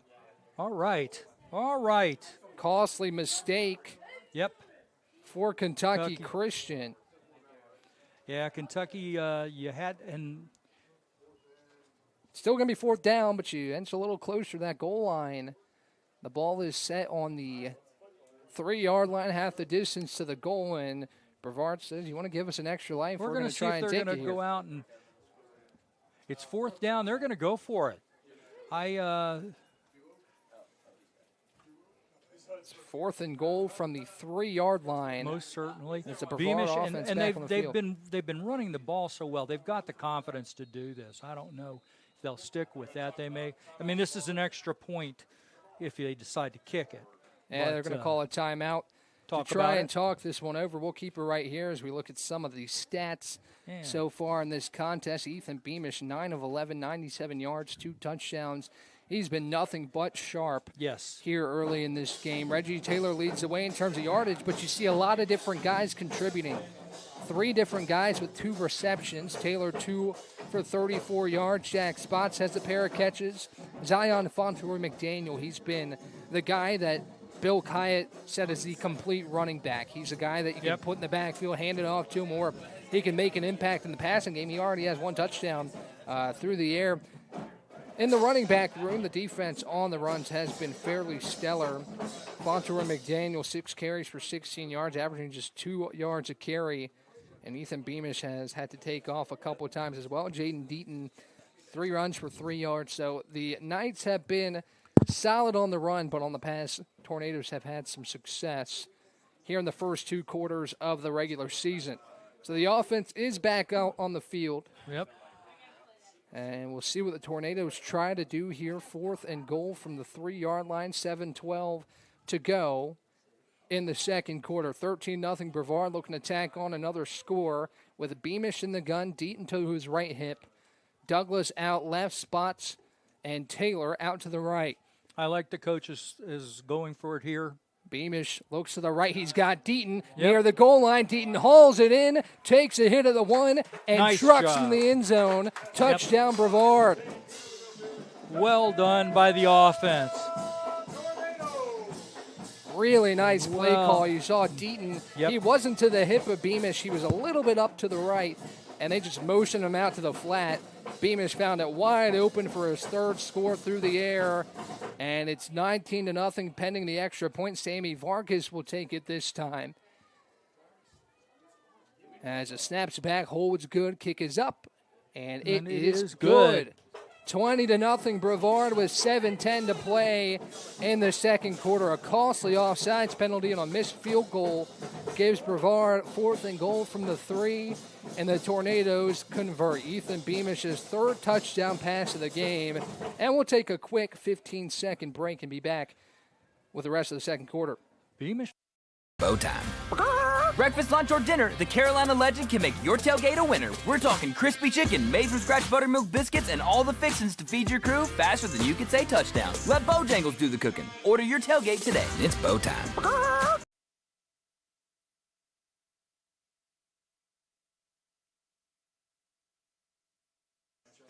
Back here with 7:10 to go in the second quarter. Brevard tacks on another. It's 20-0 after Ethan Beamish's 3rd touchdown pass of the ball game. As Cobb is back to return, as well as Jamari and Daniel. Sammy Vargas set to kick it away. He's been doing the place kicking duties and doing a really nice job so far. He's pinned Kentucky Christian back deep in its own half. As he sends this one away, it's a line drive kick right to Cobb at the 10. Cobb fields will take it across the 20, cutting back towards the left sideline. Lots of space. He takes it across the 40, across the 45, and he's spun down. Yes. As there is a flag, tackle was made at about the 47 by C.J. Thomas. And there is laundry on the field, so we're getting that sorted away with 7:01 to go. Yeah, looks like we might have been offsides there. The flag's right near where Brevard kicked it off. So Kentucky Christian getting great field position at Brevard's 40-yard line. Well, we've been keeping an eye. That Cobb's got the speed there.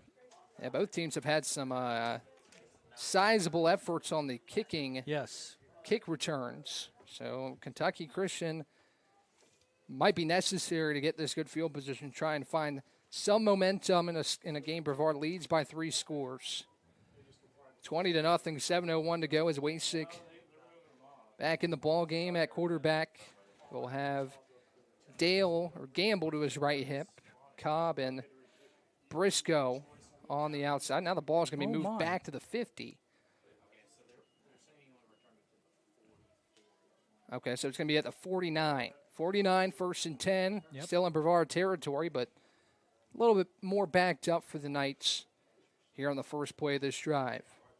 Javion Martin is to the left, wide side left near the Kentucky Christian sideline with Martin and Briscoe. Cobb, to the right. Wasik takes the snap, hands off Gamble. Gamble cuts back. He's taken down at about the 47 by a host of Tornadoes. Looked like Jalen Brown was there. As well as Bailey Ramey and Will Hayden. And Quintrell Bowman as well. So 4 Tornadoes there on the stop, 6:45 and a moving clock. As it's a 2-yard pickup. 2nd and 8 for Kentucky Christian. Gamble on the right hip of Wasik. Klein to the left as well as Martin. Gamble goes in motion. Cobb to the wide side right. Wasik in the shotgun. Takes a snap. Play action. Looks left. Fires left. He's got Martin across the 30, and he is taken down by Dre Burton at the 26-yard line. First down, Kentucky Christian. Nice pitch and catch between Wasik and Martinez. Kentucky Christian goes quickly with 6 minutes to go and a moving clock. Wasik fires left side. It's caught by Klein. He's across the first down yardage, drilled by DJ Stevenson on the left sideline, but it's going to be a first down for Kentucky Christian across the 15, actually right at the 15 into the Brevard red zone. So 1st and 10, Kentucky Christian. You see Wasik, he looks confident in the pocket. Yes, and he has so all day. Couple nice plays here to start his drive. He puts Gamble in motion, fires to the right. There in the nick of time is Briscoe. Jamari McDaniel there on the stop. It's about a 7-yard gain into the 9-yard line. And it's going to be 2nd and 3. Yep. Clock trickles near 5 minutes to play till half.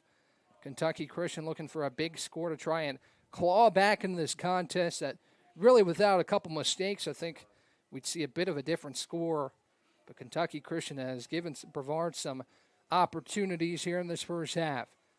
Going in motion is Cobb. Wasik takes a snap, pressure coming in. He gets away, right rolls to the right, trying to get out of trouble, and he is demolished by Obadiah Grimes. It's a little bit of a gain to about the 7-yard line, but Grimes came out of nowhere and drilled Wasik in the backside, and it's 3rd and 2.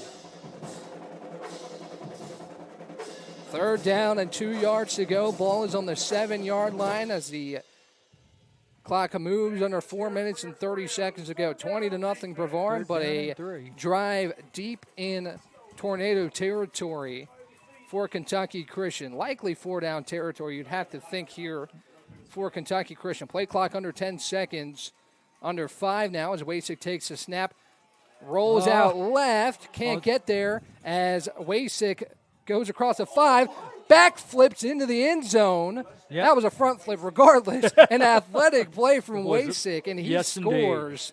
Indeed. Flies over the defender. Unbelievable athleticism there from the Knights signal caller. And the Knights are on the board. 3:58 clock stops. It's 20-6 pending the extra point.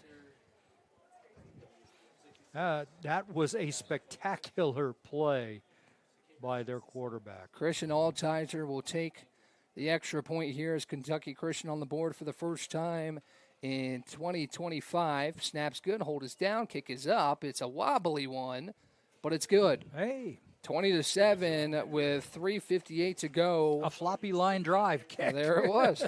But it got through. So we're moving quickly here. Brevard's special teams unit already on the field. Really important score there for the Knights to try and stay in this ballgame. And what an unbelievable play at the goal line there from Wasik. That was, I don't know if I've ever seen a quarterback flip in the end zone like that. A risky play. He got out of trouble. He kind of did it as a backflip, which is even more interesting. Yeah, that was something else. So 3:58 to go in this second quarter, 20-7 Brevard. Tornadoes will still have some time to get this back to a 3-score lead before the break. And it would be important to do so. You hate to come out empty and have to kick away in the second half and give the Knights an opportunity to make it a 1-score game. Big drive upcoming for the Tornado offense.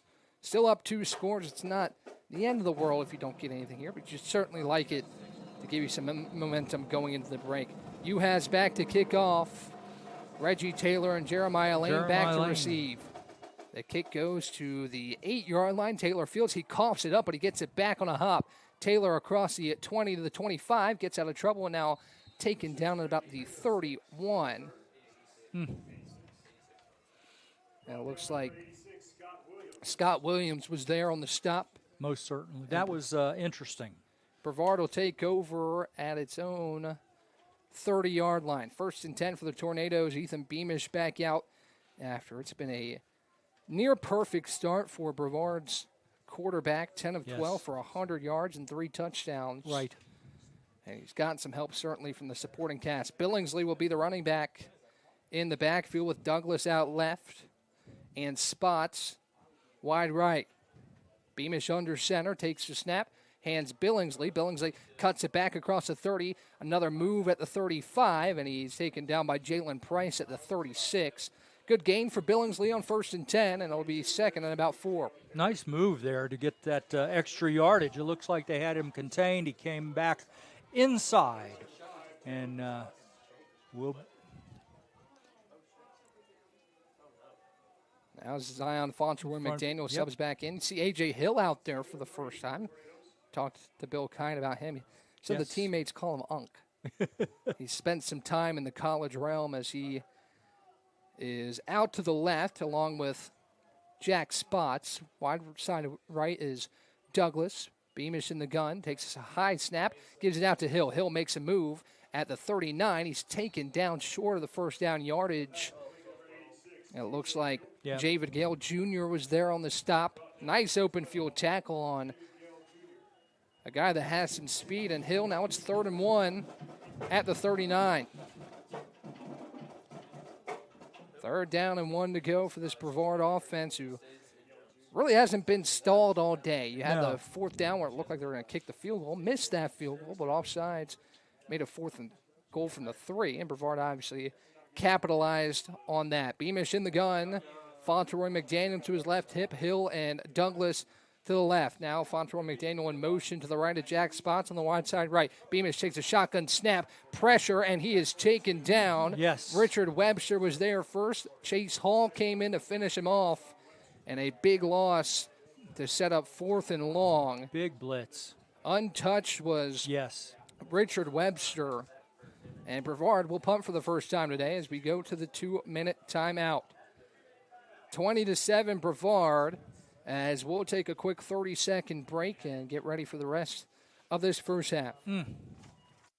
Every cheer, for every play, we know there's a little prayer that no one gets hurt. That's why we are there too. Party athletic trainers, physicians, and specialists. We're watching closely for any sign that someone needs care.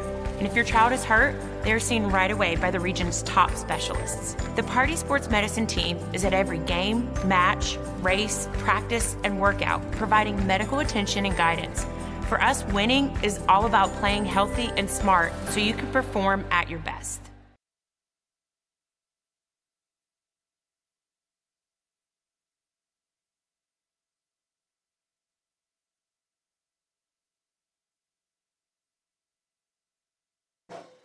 All right, 2 minutes on the dot to go here in this first half. Brevard will punt. 3rd and 1. Ethan Beamish sacked for 10-yard loss. A really nice blitz drawn up by Kentucky Christian. Yep. And Brevard will punt from its own 29-yard line. First punt for either side. Actually, second punt overall. First one didn't get away off the foot of Chase Hall. It was a special teams miscue as Cobb is back to receive. As the referees are having a conference right now, right over the football at the 29. Trying to figure something out here. Well, as I watched the team come off the field, and Wirtz, who was offensive lineman, came off shaking his head after that play. And like they missed something. They should have picked it up. So Brevard will send it away. It looks like Vargas is back to punt. And pretty ideal end of the first half so far for Kentucky Christian. You get a score, a stop, and now you're looking for another score to go to the locker room with sizable momentum. Vargas will punt for Brevard. Braden Perez will do the long snapping duties. As Vargas gets the kick away, it's a wobbler to Cobb, who let it bounce. Went right into his body, and now he'll take off across the 50, cuts it back to the 45. He is grabbed up high, no flag. But he is spun down at near the 40-yard line. Yes. And another good return. We've seen 2 electrifying kick returns as looks like Boggs takes him down. Most certainly. And now Kentucky Christian starts another drive in Brevard territory. Good run back there by Kentucky Christian. And we're going to see now if we can, if they can contain. They need to bring this to Kentucky Christian to a stop before they go into halftime. There is a flag on the field at about the 26-yard line.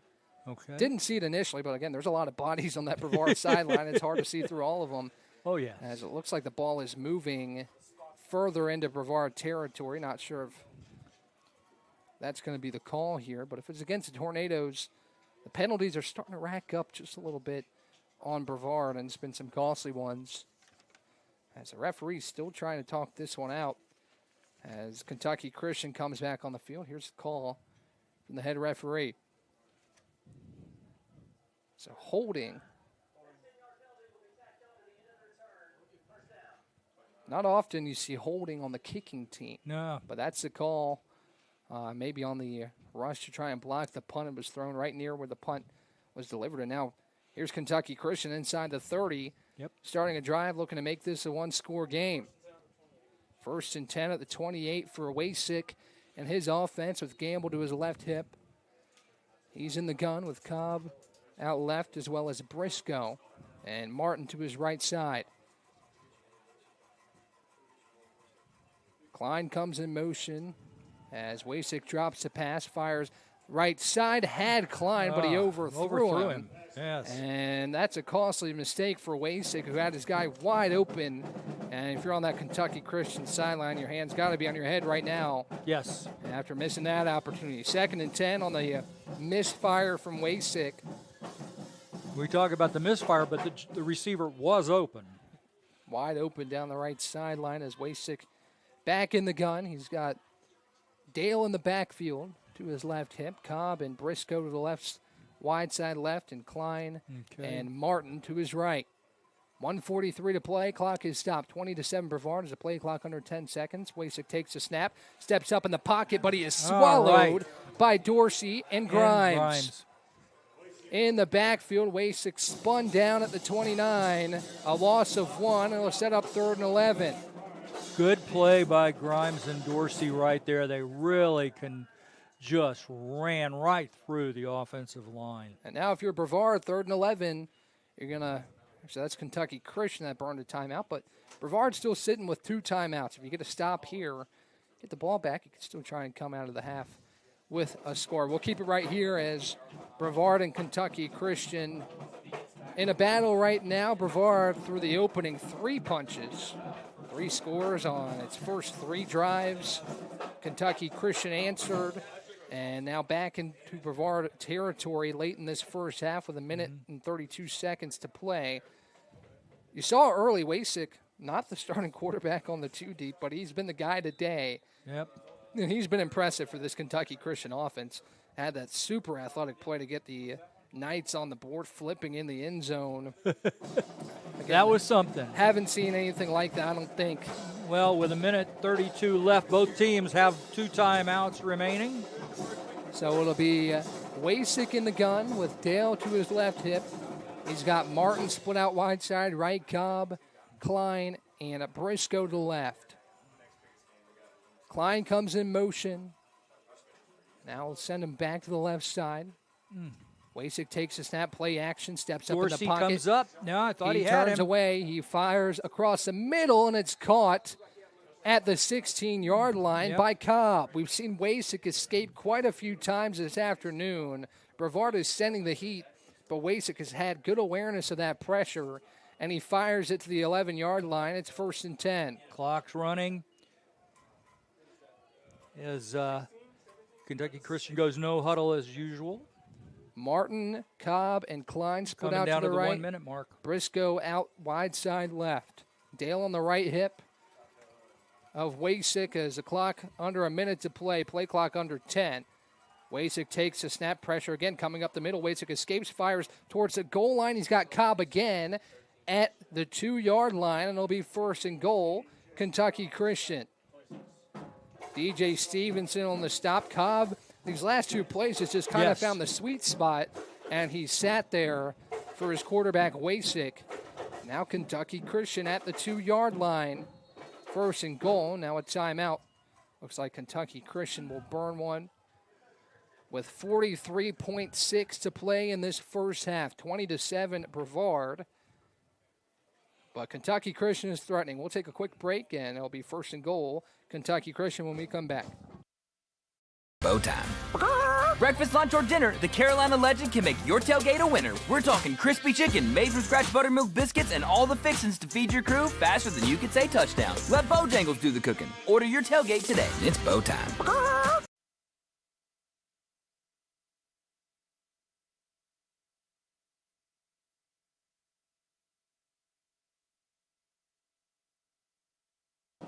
Back here at Ives Lamel Family Field, it is 20-7 Brevard, but Kentucky Christian 1st and goal at the 2. It was Brevard that got out to the hot start, first 3 scores of the game.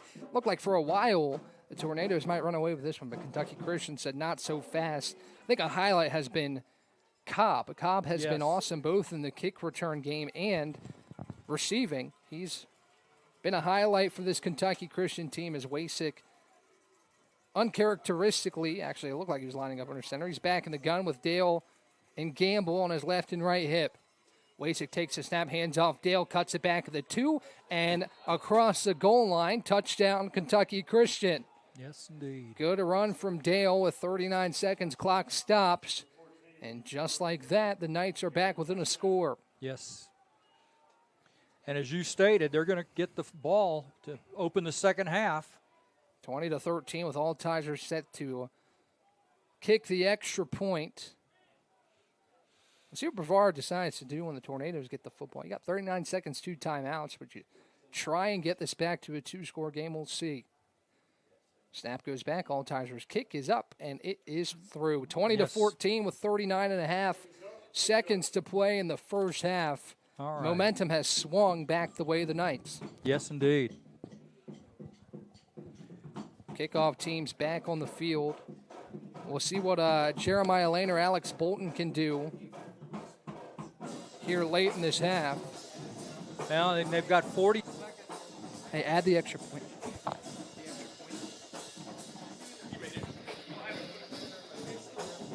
So back to receive is Lane and Bolton. Excuse me, Lane and Reggie Taylor. And 39.5 seconds to see if they can get a score.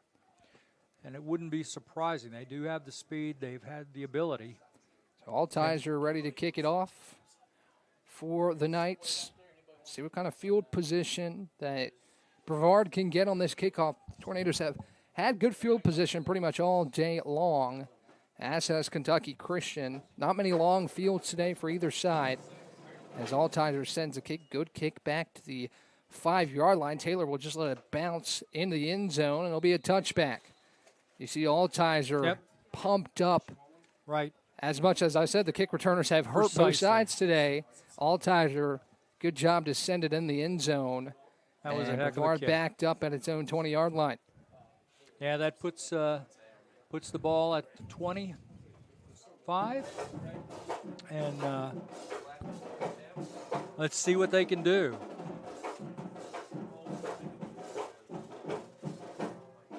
So 1st and 10 Tornadoes from the 25-yard line. As it looks like Beamish is under center. Fauntleroy McDaniel in the backfield. This might be a situation where if you break something big, you might try and play with those 2 timeouts. As a handoff goes, Fauntleroy McDaniel, he's swallowed up the middle by a handful of Knights. It's Kelly, and it looked like Randolph was there as well. As the clock heads under 30 seconds, wouldn't be surprised to see Brevard just take this to the locker room as Beamish heads towards the Tornadoes sideline. 20-14 your score, as it does look like the Tornadoes will take this to the break. Clock under 15 seconds. Yep. Time running out. Yeah, the Tornadoes will take this one to the locker room. 20-14 your score. Kentucky Christian will get the ball after half with an opportunity to, believe it or not, take the lead. Wow. We'll talk about this first half a little bit and break some things down for the second half. We'll play on the other side. We'll be right back.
bow time.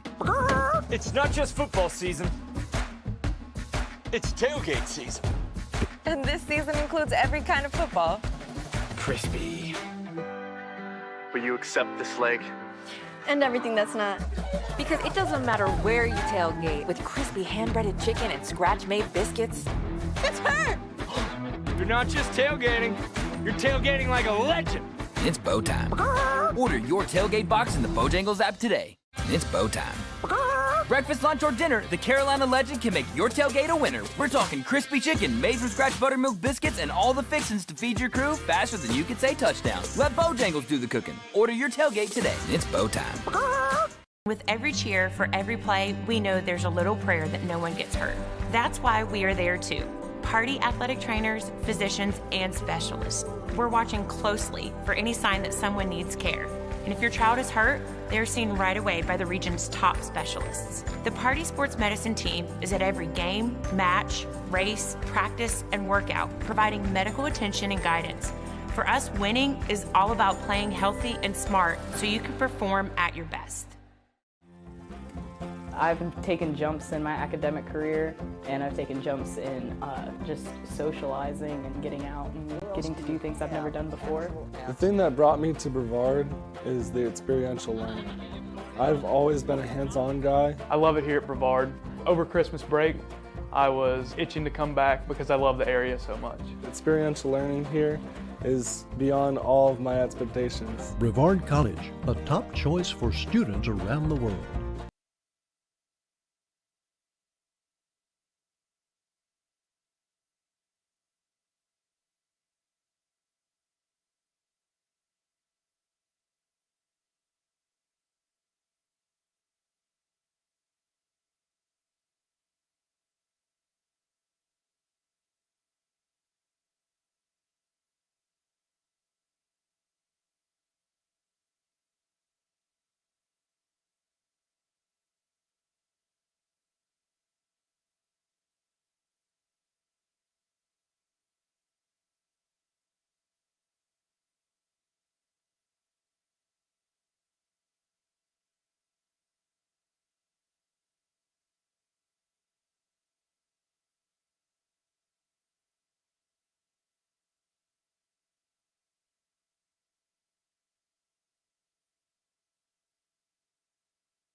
Bow time.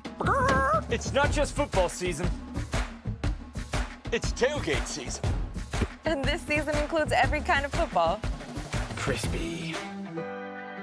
Will you accept this leg? And everything that's not. Because it doesn't matter where you tailgate, with crispy hand-breaded chicken and scratch-made biscuits. It's her! You're not just tailgating. You're tailgating like a legend. It's bow time. Order your tailgate box in the Bojangles app today. It's bow time. Breakfast, lunch, or dinner, the Carolina legend can make your tailgate a winner. We're talking crispy chicken, made from scratch buttermilk biscuits, and all the fixins to feed your crew faster than you can say touchdown. Let Bojangles do the cooking. Order your tailgate today. It's bow time. With every cheer for every play, we know there's a little prayer that no one gets hurt. That's why we are there too. Party athletic trainers, physicians, and specialists. We're watching closely for any sign that someone needs care. And if your child is hurt, they're seen right away by the region's top specialists. The Party Sports Medicine team is at every game, match, race, practice, and workout, providing medical attention and guidance. For us, winning is all about playing healthy and smart so you can perform at your best. I've taken jumps in my academic career, and I've taken jumps in just socializing and getting out and getting to do things I've never done before.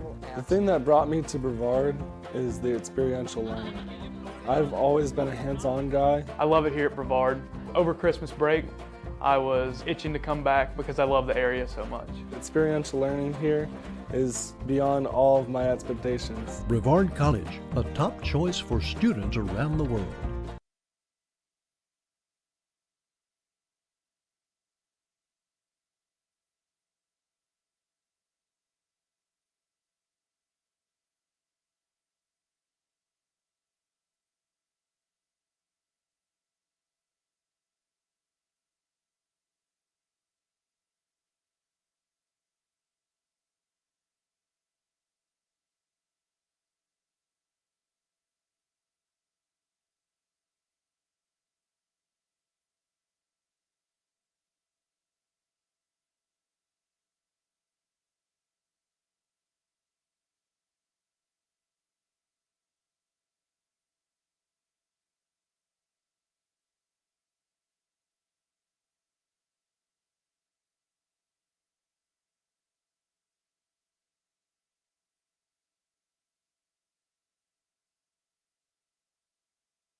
Back here at Ives Lamel Family Field for a abbreviated halftime report. Ryan Wilkes joined alongside Rick Green. Rick, Brevard threw the opening 3 punches, but it's been Kentucky Christian since to make it a one-score game heading to the break. Yes, indeed. When you look statistically, they both have almost equal time of possession, and the penalties have been pretty much the same.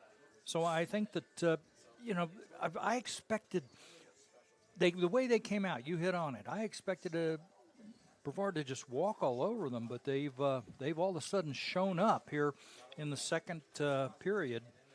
And I think we have to wonder now, what do you do when you go in there? I do see We talked about the running of Fauntleroy McDaniel doing a good job, and some other players and the receivers have been strong, but somehow they've lost their momentum. Yeah, so it was early on. If you're Kentucky Christian, you say, guys, these mistakes are self-inflicted wounds. Yep. You got the snap over the punter's head that put Brevard deep in their territory, and the interception by Wasik, who otherwise has been really good. I think if they limit those mistakes, this is going to be a tight game down the stretch. Talking about Brevard's side of the ball, Ethan Beamish can't ask for much more. Your starting quarterback, 11 of 13, 102 yards, 3 touchdowns. He's had some short fields to work with. Thanks to the kick returns. Jeremiah Lane had 1 for 45 yards to open the game, and he's also been effective on the punt returns as well. So you look at this game, and it's very even statistically. And Kentucky Christian, you got to look at Jason Cobb, who had 3 catches in the first half. Yep. He was really effective in finding the open areas of the zones and just working himself open, and the escapability of Wasik to get out of the pocket and find these guys down the field, I think, has been really effective for them. I think Brevard has to be a little bit better in these scramble drills where the quarterback's outside the pocket. Don't lose your guy. Stay on your guy, because that's where Wasik has had success. You haven't really seen him have much success just standing in the pocket. It's been when he gets outside of the pocket. Yep. And the pass rush has been there. It just hasn't quite made the plays and missed a couple of tackles there in the backfield. So I think if that's better in the second half, Brevard will be very effective defensively. You look at the receiving. I mean, this is about what you would expect with how Coach Kyatt was talking about this room. 3 guys with 2 receptions. Reggie Taylor leads the way with 2 catches for 34 yards. He had a long catch down the sideline earlier in the game. Jack Spots, 2 catches, 23 yards, both on those little slant rub plays that they were running in the first half. And Zion Fauntleroy McDaniel, he hasn't necessarily got it going in the running game, but he's been very effective out of the backfield as a pass catcher, and he has been a big part of the success. He has 1 of the 3 touchdown passes from Ethan Beamish. The other one, Mason Barnett, came in and made a big play. And the Tornadoes have had success on the offensive front. Jaden Deaton made a play too. So you see the Tornadoes using the running backs as pass catchers as well, and they've been some of the more effective receivers so far in this game. And the penalties weren't a problem early on, but towards the end of the half, it became a little bit of a trend. 4 penalties for 30 yards for the Tornadoes, 4 for 22 for Kentucky Christian. 10 first downs for the Knights to 7 for Brevard. I think you can credit some of that disparity to the short fields that Brevard has had. Yep. You know, you get first and goal on the botched snap on the punt. And so statistically, as even as you could slice it, really, 4 of 8 is Kentucky Christian on 3rd down, including that 3rd and 21 on their opening drive. Brevard, 5 of 7 on 3rd down, and each team has gone for it on 4th.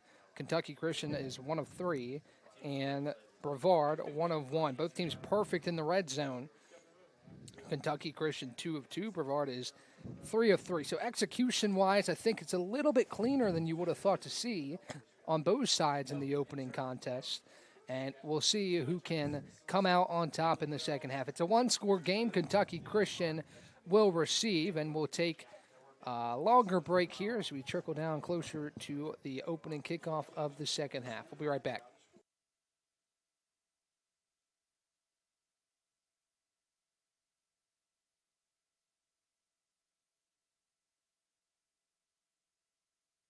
Bow time. It's not just football season. It's tailgate season. And this season includes every kind of football. Crispy. Will you accept this leg? And everything that's not. Because it doesn't matter where you tailgate, with crispy hand-breaded chicken and scratch-made biscuits. It's her! You're not just tailgating. You're tailgating like a legend. It's bow time. Order your tailgate box in the Bojangles app today. It's bow time. Breakfast, lunch, or dinner, the Carolina legend can make your tailgate a winner. We're talking crispy chicken, made from scratch buttermilk biscuits, and all the fixins to feed your crew faster than you can say touchdown. Let Bojangles do the cooking. Order your tailgate today. It's bow time. With every cheer for every play, we know there's a little prayer that no one gets hurt. That's why we are there too. Party athletic trainers, physicians, and specialists. We're watching closely for any sign that someone needs care. And if your child is hurt, they're seen right away by the region's top specialists. The Party Sports Medicine team is at every game, match, race, practice, and workout, providing medical attention and guidance. For us, winning is all about playing healthy and smart so you can perform at your best. I've taken jumps in my academic career, and I've taken jumps in just socializing and getting out and getting to do things I've never done before. The thing that brought me to Brevard is the experiential learning. I've always been a hands-on guy. I love it here at Brevard. Over Christmas break, I was itching to come back because I love the area so much. Experiential learning here is beyond all of my expectations. Brevard College, a top choice for students around the world.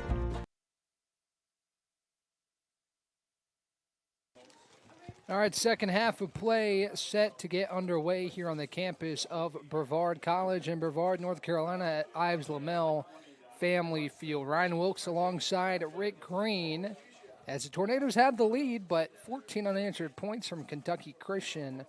And getting the ball out of the second half is something to keep an eye on as we head throughout this second half. Rick, before we get this second half underway, what are some keys for the Tornadoes to come out on the winning side here on opening day? Well, I think that the Tornadoes really, they've got to concentrate on their offense. They were doing well, and then they stopped. I don't know if they were doing better when they were trying to run the ball early. That distraction of going to the passing game, I have to give credit to the quarterback of Brevard, but he really needs a little more time. He goes to his running backs to throw, goes to sidelines. I think he can go deeper. On the other side, you got to stop Cobb and the quarterback is just surprising. We didn't even know he wasn't even on the list, basically. And he's doing a heck of a job. So they need to stop that. I was watching the switching in and out of the defensive ends. I think they need to focus on that to keep them strong. So we're going to see what happens. It's going to be an exciting second half as we're ready to go. Sammy Vargas teased it up. Cobb and Nehemiah Williams are back to receive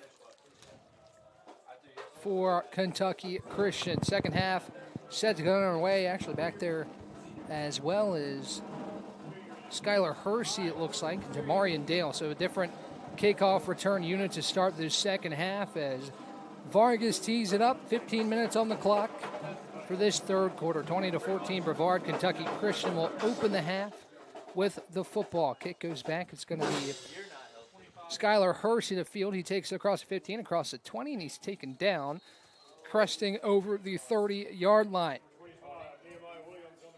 So it looks like Nehemiah Williams was the one who took that.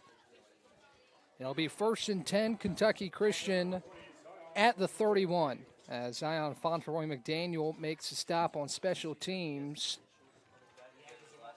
And we're ready to get this second half underway. It's Wasick back in the gun. Javari Gamble to his right hip. To the right, it's Cobb. Talked about him, the impact player in the first half. Jalen Briscoe as well. Split out wide to the right. Looks like Martin all the way on the opposite side left. Wasick in the gun, options Gamble to his left side. Puts the tight end Williams in motion. Takes a snap, handoff goes to Gamble, and the backfield swallowed for a tackle for loss. It looks like Cameron Eubanks was the one to get home, and a good start to the second half for this Tornado defense. They came out fired up, and it showed right there. A great play by the defensive tackle, and he got him in the backfield, and now we're ready to go. Back in the gun is 2nd and 15. Wasick on 2nd and 13 as he takes a snap, rolls out to his right, floats it over the top. A dangerous throw, but it's caught by Briscoe. There goes Briscoe to the 50, and he's taken down by DJ Stevenson. A dangerous ball, but just high enough for Briscoe to high point it and take it near the 50. First down, Kentucky Christian, smack dab at the 50-yard line. we were talking between plays. They've got these tall receivers out on the outside. Wasik takes the snap. He drops back. Pressure coming, but he throws out to the right. He has Williams down the sideline. He steps out near the 44-yard line, and they'll spot it right at the 45. So it'll be 2nd and 5, a 5-yard gain to the tight end Williams on 1st and 10 as Wasik ready to go again. This no-huddle offense to try and take advantage of this Brevard defense. Wasik drops back, throws to Briscoe, and blown up right at the line of scrimmage is Dre Burton. And that's what you want to see. That's what you want to see. You want to see that tenacity of the defense. The linebackers coming in, hitting hard. They've got to put some fear in those receivers. So it's 3rd and 5. Big play upcoming. It looks like could be go-for-it territory for Kentucky Christian. I think whenever you're across a 50 in a 3rd or 4th and medium, you have to at least consider it as Wasik options to his offensive lineman. Gamble on his left hip. He's got Martin split to the wide side right, Cobb, and Briscoe to the left. He drops back to throw, floats. It's a screen to Gamble. Gamble breaks loose across the 40, and he is taken down by Stevenson and Robert Dorsey. But his first down yardage for Kentucky Christian. Another good play design, good play call. Good play call. They sent the first down. The wide receivers towards the sidelines and threw the ball over the middle. Back in the gun is Wasik. Gamble off his left hip. He drops to throw again. Looking long, pressured coming. Throw across the middle, off the hands of Jordan West. It's incomplete. A catchable ball there for West. I wouldn't say he was open, but it was. No, but he's tall, and he kind of dwarfed the defensive back there, but it did hit him in the hands. Worst place. 12:21 to play in this 3rd quarter. Clock is stopped. It's 2nd and 10 for Kentucky Christian on the 38-yard line in Brevard territory. Wasik in the gun. One receiver split out to the right, 3 to the left. Snap. Goes left side to Klein. Klein breaks a couple of tackles. Rollerson was there, but he kind of pushed him near the first down. And it'll be a 1st and 10, I think. First down yardage for Kentucky Christian, waiting on the official spot. The sticks are kind of holding up for a moment. And it'll be first down. Moving. First down, Kentucky Christian at the Brevard 28-yard line. Good first drive here for Kentucky Christian. The first couple plays were blown up. Wasik in the gun, takes a snap, looks, escapes the pocket, gets up the middle. He's got some space, makes a move at the 15, and he's taken down near the 12-yard line. It looks like Justice Redmond was there on the stop. Actually, it's Brandon Broughton who brought him down. He certainly worked his way through the defense of the Tornadoes to get that first down. Inside the 15-yard line is Kentucky Christian, looking to potentially take the lead early in this 3rd quarter. Wasik empty shotgun with 3 receivers split out to the right. It's Martin, Cobb, and Gamble. And Klein and Briscoe to the left. Wasik takes a snap, looks left, fires left. It's tipped. Nice. And Redmond was there to break it up. Good job. Ooh. And now a late flag. Late flag. Didn't quite see the commotion there, and it looks like Kentucky Christian offensive lineman had some words for the official, and Kentucky Christian is moving backwards. Here we go. Let's see what the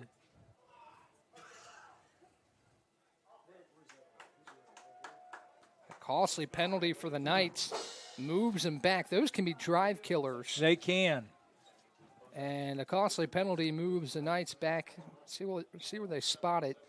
It was out about the 14, and it'll be 2nd and 25 from the 28. That's a tough one to take. That was tough. As Kentucky Christian now backed up, still in Brevard territory, but a long way to go for a first down as Wasik back in the gun, Gamble on his right hip. Before that, we'll see a stoppage. And it looks like we've got lightning in the area. So we will have a stoppage for this game. We will have a delay, and we'll keep you posted as much as we can. Did see some clouds in the area, but didn't quite expect this to happen. Well, it looks like the fans will clear the area, and we'll take a break and update you as soon as we can. 20-14 Brevard, but Kentucky Christian driving. We'll talk to you soon.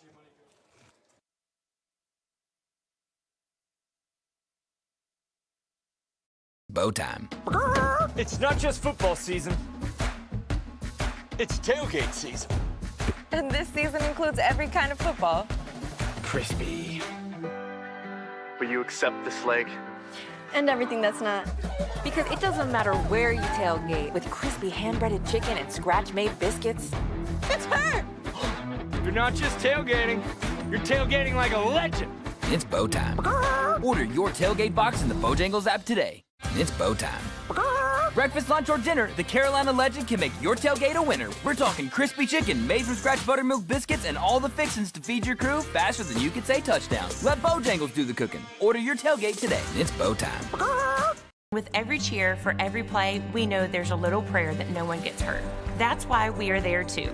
Party athletic trainers, physicians, and specialists. We're watching closely for any sign that someone needs care. And if your child is hurt, they're seen right away by the region's top specialists. The Party Sports Medicine team is at every game, match, race, practice, and workout, providing medical attention and guidance. For us, winning is all about playing healthy and smart so you can perform at your best. I've taken jumps in my academic career, and I've taken jumps in just socializing and getting out and getting to do things I've never done before. The thing that brought me to Brevard is the experiential learning. I've always been a hands-on guy. I love it here at Brevard. Over Christmas break, I was itching to come back because I love the area so much. Experiential learning here is beyond all of my expectations. Brevard College, a top choice for students around the world.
We welcome you back after a lengthy weather delay, pushing maybe over 3 hours. It was getting there.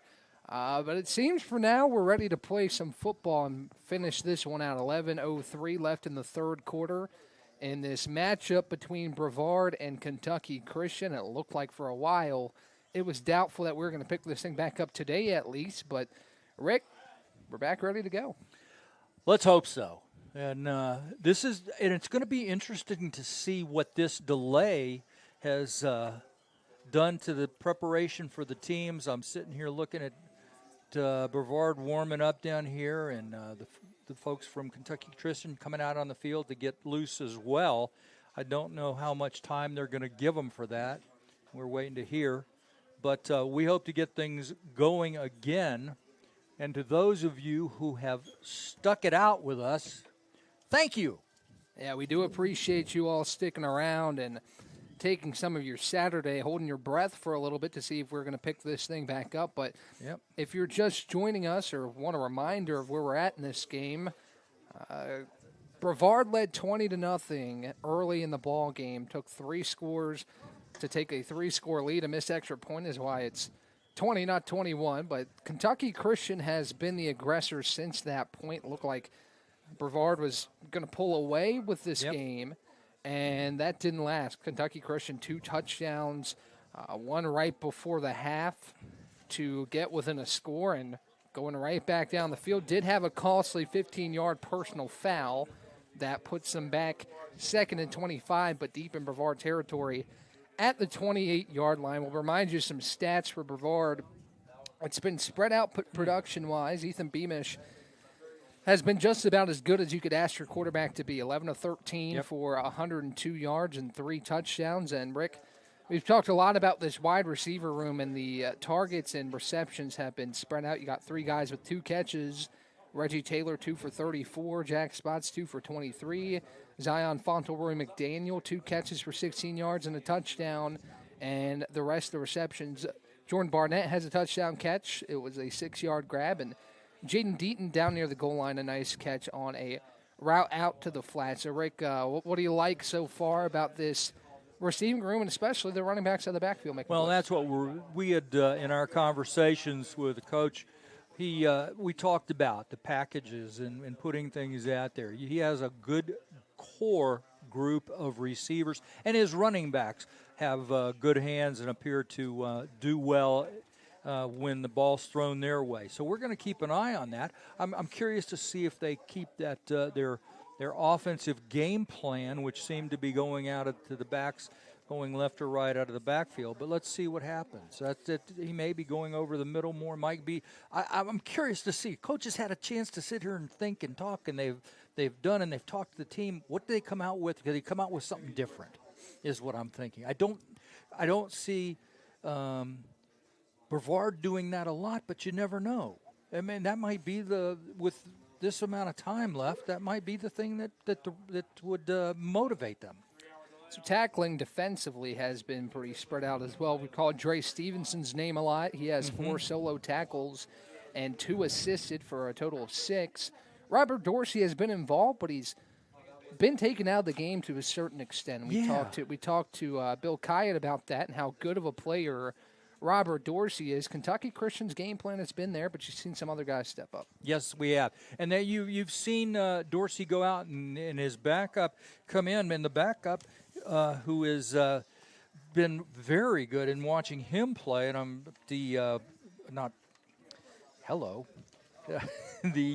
Laycock has been really Laycock, good. Thank you. He's they've been playing good.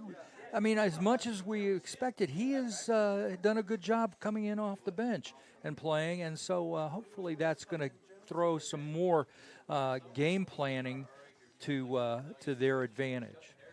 So the defensive line, the rest of the defense up front has been a big impact as well. Just Cameron Eubanks has been in on a couple plays, but we'll take you through a scoring summary real quickly. We talked a little bit about it.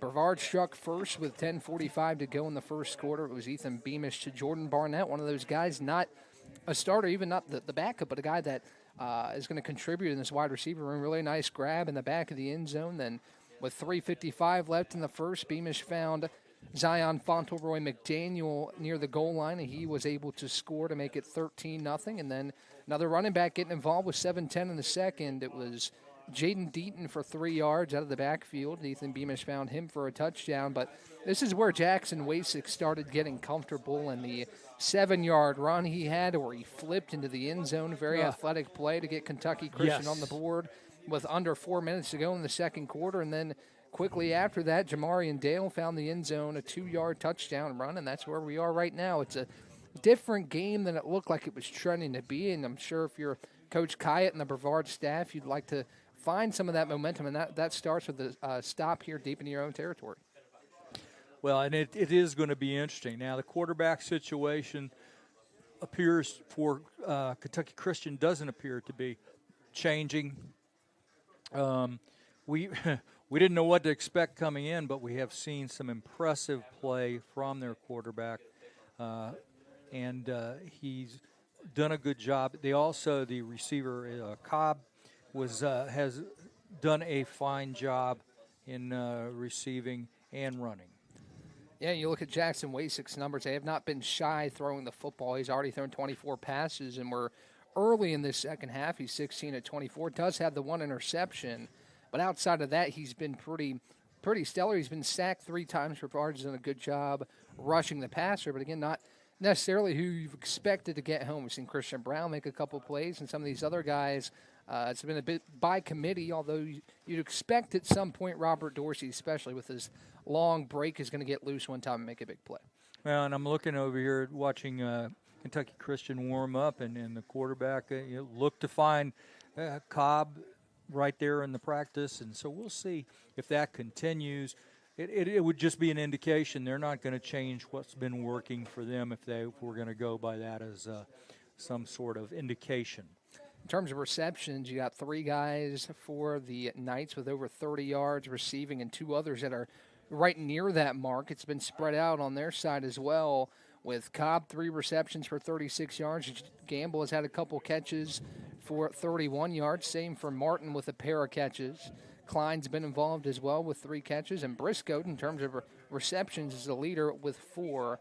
And Wasik's been the leading runner. Both sides have struggled to get the run going just a little bit. But we'll see what the rest of the second half has to hold for us. We really appreciate it if you stuck around to tune in. Leave some comments on the YouTube Live. We always like reading those and seeing what you all have to say about this contest. And Brevard back on the sideline, getting the crowd back into it, those that have stuck around for the rest of today's contest. We'll take a quick break, and on the other side, hopefully, we're back to playing some football. It'll be Kentucky Christian's ball on Brevard's 28-yard line when we come back. Every cheer, for every play, we know there's a little prayer that no one gets hurt. That's why we are there too. Party athletic trainers, physicians, and specialists. We're watching closely for any sign that someone needs care.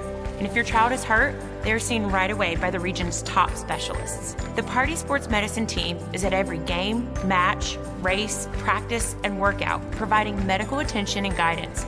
For us, winning is all about playing healthy and smart so you can perform at your best.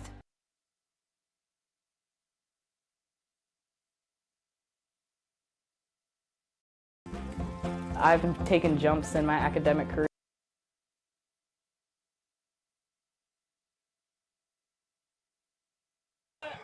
All right, we are back ready for action. It's Kentucky Christian football on Brevard's 28-yard line. Didn't know if we'd get to this point today, but here we are. It's Wasik in an empty gun with Gamble out to the right, as well as Klein, Cobb, and Briscoe on the right side. Wasik takes a snap, drops back to pass on 2nd and 25, fires it deep to Cobb, and it's a touchdown down the right sideline.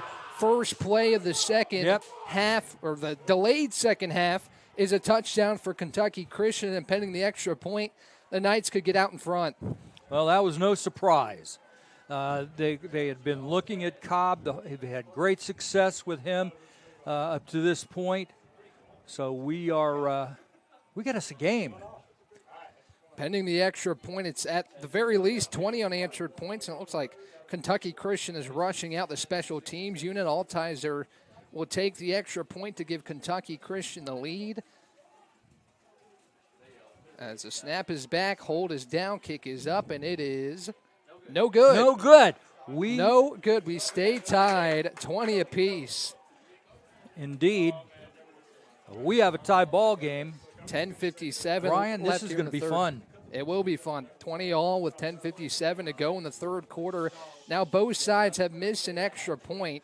Looked a little bit rocky from the start. The special teams unit was rushed out onto the field, and Kentucky Christian pushes it wide left. Nonetheless, 20 unanswered for the Knights to tie this ball game, and perfect execution out of the long break by the Knights. Wasik to Cobb for 6. I got to think that the missed extra point gives Brevard a little bit of confidence, keeps them, hey, we're not out of this. And this offense has had no issues moving the ball all day. No. As UHAS will tee it up. It's Reggie Taylor and Jeremiah Lane. Both have had good returns here this afternoon, as big drive upcoming for this Brevard offense.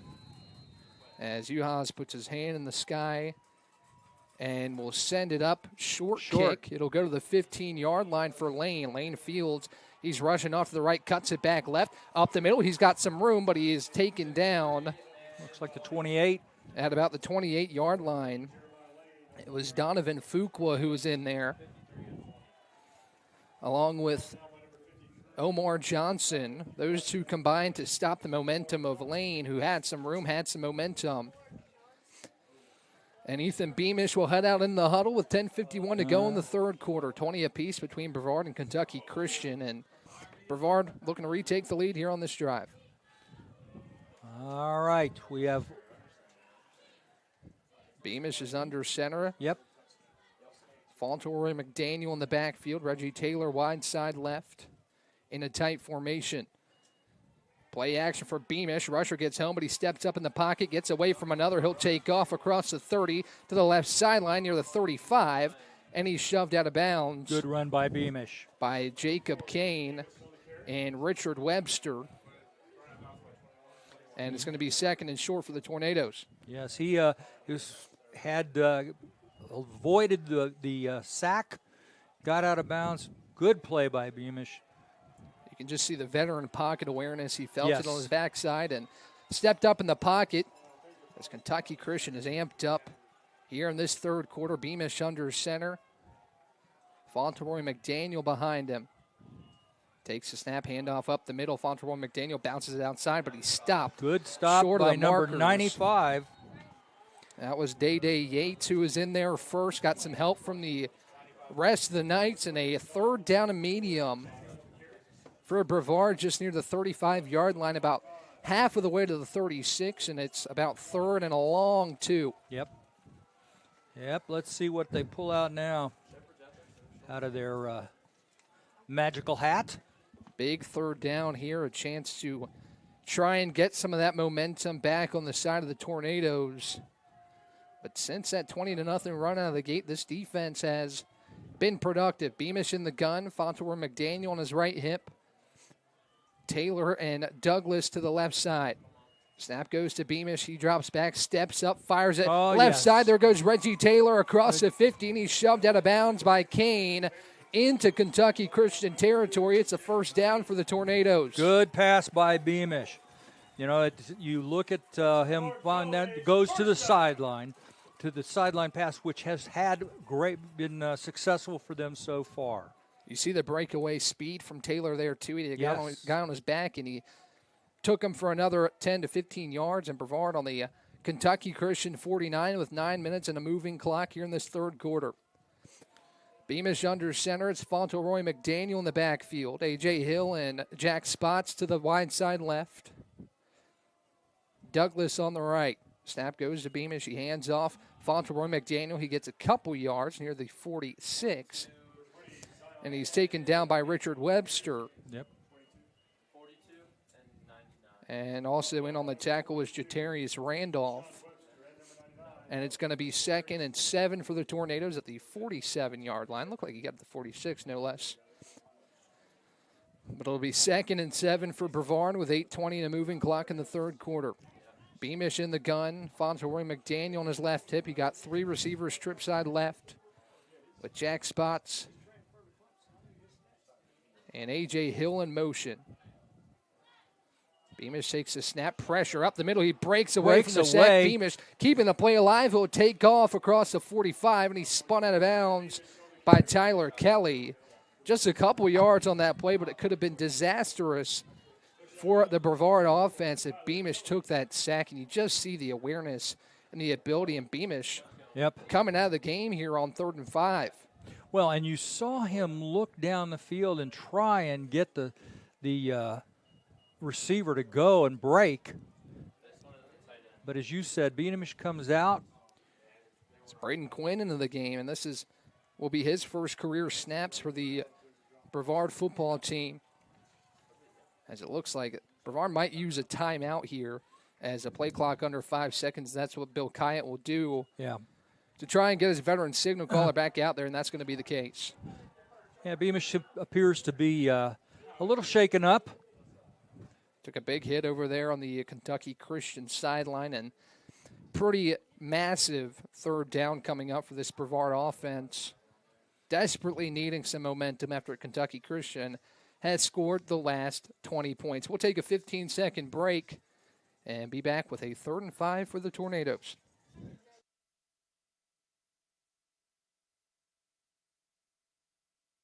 Bow time. Breakfast, lunch, or dinner, the Carolina legend can make your tailgate a winner. We're talking crispy chicken, made from scratch buttermilk biscuits, and all the fixins to feed your crew faster than you can say touchdown. Let Bojangles do the cooking. Order your tailgate today. It's bow time.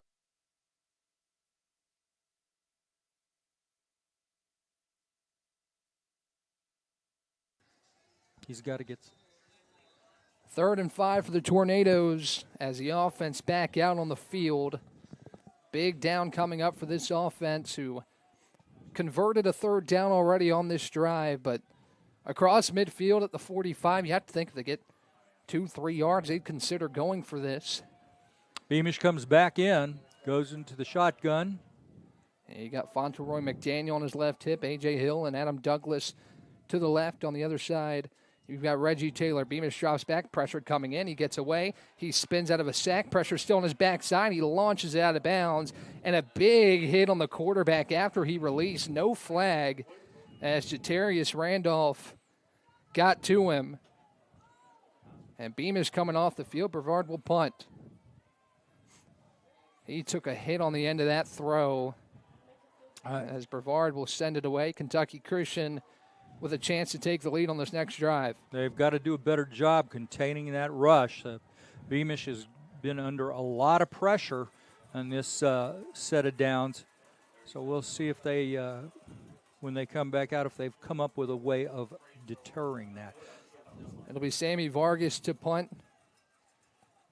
for the Tornadoes. He's been very effective in the kicking game today. Looks like Cobb might be back to receive, and Brevard's going to take a delay of game here. As you move the Tornadoes back a couple yards, not the worst thing in the world. No. Gives Vargas a little bit more room to send this one away. It'll be smack dab at the 50-yard line with 7:09 to go here in the 3rd quarter. As Perez will snap it back to Vargas. A little bit of a high snap gets off the hands of Vargas. He'll pick it up, and he's ripped down, and he loses the ball. It's skipping to the 10-yard line, kicked around. Whose has it? Not that it will matter all that much. No. But regardless, Kentucky Christian is set up inside the 10-yard line with 6:56 to go in the 3rd. Oh. You saw it on the end of the Knights earlier in this contest. An errant snap ended up costing them, and now Tornadoes have one themselves, and it's an ideal start for the Kentucky Christian Knights inside the 10 with a chance to take the lead. Yeah, that was just very poor. The ball highly hiked over the punter's head. Then his efforts to retrieve it made the situation worse. So we are seeing the ball on the 10-yard line. 6:56 remaining in the 3rd period. It's right inside the 10-yard line, actually right at the 10. And a golden opportunity here for Kentucky Christian, but also an opportunity for Brevard to make a big play defensively. Wasik in the gun. It's Dale on his right hip. Cobb and Briscoe lined up to the right side.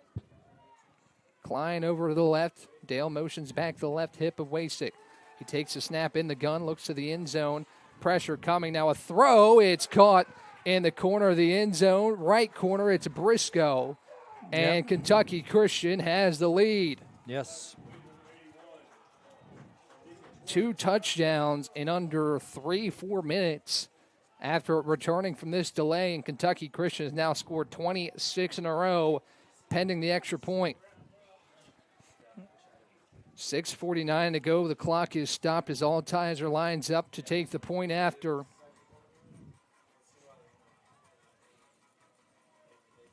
Snap is down, hold is good. Altizer's kick is up, and it is through. 27-20, as you now see a little bit of a scrum after the play. Nothing will come of it. Nonetheless, Brevard finds itself in a little bit of trouble here in the third quarter. 6:49 to go, 27-20 Knights. We'll take a quick 30-second break and be right back. Every cheer, for every play, we know there's a little prayer that no one gets hurt. That's why we are there too. Party athletic trainers, physicians, and specialists. We're watching closely for any sign that someone needs care. And if your child is hurt, they're seen right away by the region's top specialists. The Party Sports Medicine team is at every game, match, race, practice, and workout, providing medical attention and guidance. For us, winning is all about playing healthy and smart so you can perform at your best.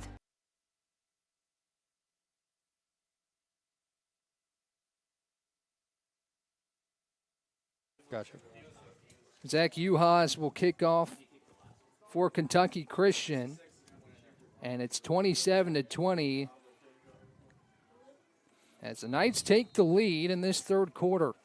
Taylor and Lane back to receive the kick from Uhas, who sends it another fairly short one that someone will actually carry to the 9-yard line. Taylor fields, and he'll take it across the 20, and he is drilled. Drilled right at the 20-yard line by number 39 for the Knights. A big play. Tiberius Carter with a big tackle on Reggie Taylor II. And it'll put Brevard at the 21-yard line, 1st and 10. Well, the Knights certainly showing that momentum has swung their way. With every hit, they are fired up and really making it difficult. So we're going to see now how tough you're made of. Tornadoes, let's go. It's a Beamish under center, Billingsley and Fauntleroy McDaniel in the backfield. Shywan Grant out wide side right and Douglas to the left. Beamish takes a snap, a pitch to Fauntleroy McDaniel. He'll cut his way through for about 6 yards. Well, and I expect we're going to see more of the running game. That's where their success was early. So let's see if they resort to that to get the running game to build back to the pass, because right now they need that momentum. Richard Webster on the stop. It's across the 25 to the 26 for 2nd down and a short 5 yards. As the clock trickles towards 6 minutes remaining here in the third quarter, it's 27-20 Kentucky Christian with Beamish under center. Fauntleroy McDaniel in the backfield. Handoff goes right back to him. He'll cut it up the right sideline. He's got some space, and he's ripped out of bounds by Jalen Price across the 45 and to about the 47-yard line. A big run, the biggest of the day we've seen from the running back. That is without a doubt. That's the biggest play of the game so far for Brevard. Tornadoes running to the right side, which they've had where they've had their success. So the ball is spotted behind the 45 at the 43. Must have stepped out a couple yards from where we could see. Nonetheless, a big play for Zion Fauntleroy McDaniel. As Beamish lines up again under center. Deaton now the back of the backfield. Luke Foster split out to the left of Beamish. Billingsley in the backfield as well. As Beamish takes the snap, another pitch out to Deaton. Deaton trying to break the edge and have a flag ripped down by Webster. It's going to be, it looks like, in the area of a hold. Little laundry there. Yep. So they're trying to get Deaton to the edge there, and that's typically where you see those holds on those pitch runs. is on the edge, and it looks like the signal is for holding. It will move Brevard back. We talked about the penalties. They've been a little bit more common as we've moved throughout this game. And Luke Foster's called for the hold. 5:07 to go. Brevard will have first and 20 on their own 33-yard line. Coach Kite can't be happy with that. A couple new wide receivers in the game. Cooper Kelly in for the first time. He'll be the wide side left to Beamish. Josh Quinn, the tight end to the right. Fontroy McDaniel on Beamish's right hip. They put Kelly in motion behind the quarterback. It's a swing pass to Cooper Kelly. Cooper Kelly tries to cut back, lost his footing for a moment, and he's taken down. It's only about a 2-yard gain on a play that looked like it could break big for a moment. Kelly slipped up, and he was taken down quickly after that. Needs to go north-south. He just kept going towards the sideline. George Black made the play, and Corey Farron was there as well for the Kentucky Christian Knights. As the clock under 4.5 to go. 2nd and 18 from the 35. Beamish will be in the gun. He's got Shy Grant to the right. Also A.J. Hill and Adam Douglas to the left. Yep. Fontroy McDaniel on his right hip. Takes the snap, drops back to throw. Fires it high to Hill, and he's hit going down the turf, and it's incomplete. He had an open receiver. Hill was there, but the pass was just over the head of the receiver. We got a player down on the field, a Kentucky Christian player. The referees have a timeout. After this stoppage, it'll be 3rd and 18 for Brevard as the Kentucky Christian player being checked out right in front of the Brevard sideline. We'll take a quick 30-second break and check on whoever's down on the turf.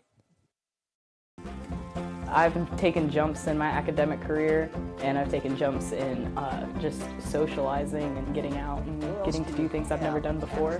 The thing that brought me to Brevard is the experiential learning. I've always been a hands-on guy. I love it here at Brevard. Over Christmas break, I was itching to come back because I love the area so much. Experiential learning here is beyond all of my expectations. Brevard College, a top choice for students around the world. We're back here at Ives Lamel Family Field. Big third down, upcoming 3rd and 18 for this Brevard offense. Big play. A reignited Kentucky Christian squad has taken the 7-point lead after Brevard scored the first 20. Kentucky Christian has stormed back to score the next 27 points and take a touchdown lead. Beamish in the gun. He's got Deaton and Fontroy McDaniel to his right and left side. 2 receivers to the left, 1 to the right for Beamish on 3rd and long. Takes the snap, drops back, steps up in the pocket, fires down the sideline. Douglas miscommunication, and it's incomplete. Yep. Nobody home down the right sideline, and Brevard will be forced to punt again. I think you hit on it. Miscommunication. Beamish looking for the receiver to go deeper. He headed for the sideline, and that was the downfall for that play. So it'll be another punt for the Tornadoes at their own 35-yard line. We talked about penalties being killers. A penalty kills that drive. And now Brevard with its 2nd consecutive punt since return from the break. This snap is high again. Vargas able to field it. He gets away a good punt. That takes a Brevard bounce inside the 25, and it will be down right at the 25-yard line. That's Messiah Ramsour who was able to down that punt. Good punt from Vargas. Another high snap, but he was able to get a line drive kick that took a favorable bounce, and Kentucky Christian will take over on its own 25. Defense needs to step up big here for this Brevard squad to avoid going down multiple scores, as Wasik, who's been nothing short of fantastic in this ball game, 2 touchdown passes since we returned from break. He's in the gun with Gamble, to his right side. Klein out to the left. Briscoe and Cobb to his right side. Wasik takes a snap. Handoff goes to Gamble. Gamble cuts it back, but he's stuffed right there. Good by job the Brevard defensive line. Good job by the defensive line. They smelled that one out and stuffed it.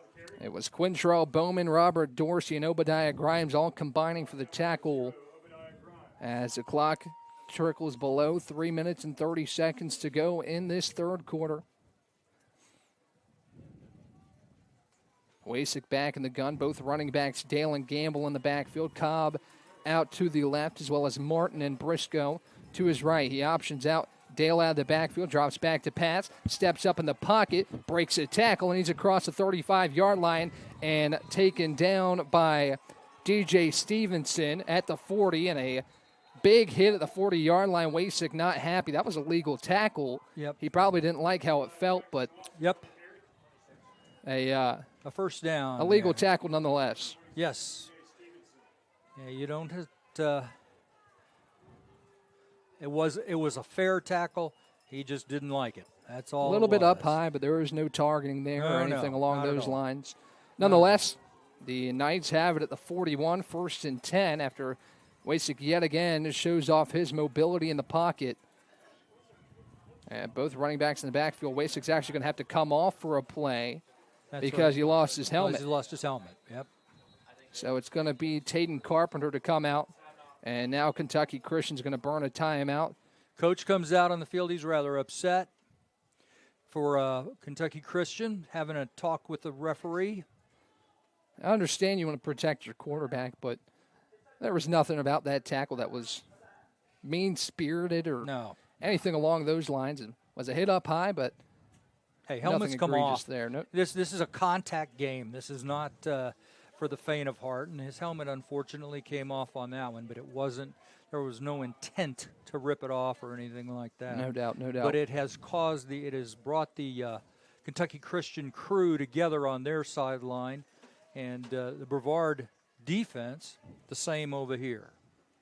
So we'll keep it right here as the defense back out on the field. Talk a little bit about Jackson Wasik, especially out of the break. His passing has come alive, 2 touchdowns on 2 short fields nonetheless. He got it on his own, or Brevard's 28-yard line, and was able to capitalize on that. And then the short field from the mishandled snap gave another opportunity. He proceeded to throw another touchdown pass on the next play. 1st and 10 for Kentucky Christian. Both backs, Gamble and Dale in the backfield. Briscoe out to his right. Cobb and Martin to his left. 2:32 remaining in the period. Takes the snap, handoff, actually play action now, flips it out to Gamble. He's got room over the left side, and he's taken down by Brandon Broughton. Looks like and it's going to be 2nd and probably about 3 or 4. Yep. Ball spotted at the 48-yard line in Kentucky Christian territory, and Kentucky Christian going back to that hurry-up offense, same formation with the 2 running backs in the backfield. Snap goes to Wasik, and the tackle made on Dale, but he's across the 50-yard line. It'll be a first down for the Knights. Obadiah Grimes there on the stop. And the clock's under 2 minutes to go here in the quarter, and Kentucky Christian moving the football yet again. Yep.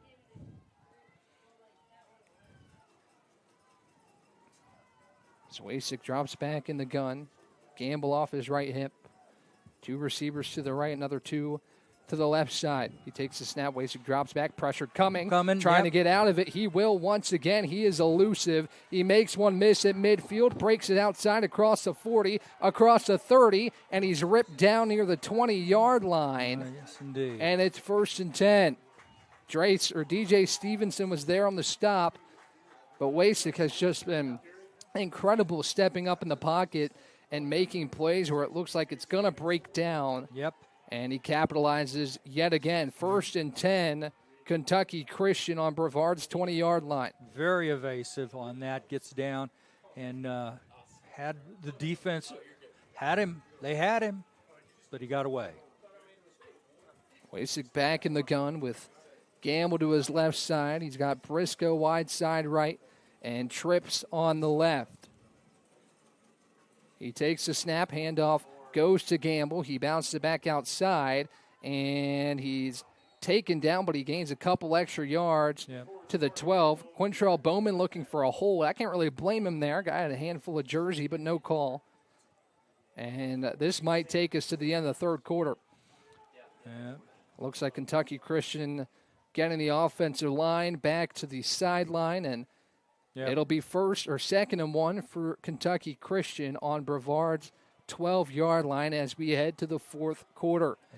Brevard going to have to find something late. Yep. And hopefully get a stop here deep in their own territory. We'll be back with the fourth quarter. Should be a good one, but a lot of work to do for the Tornadoes. Most certainly.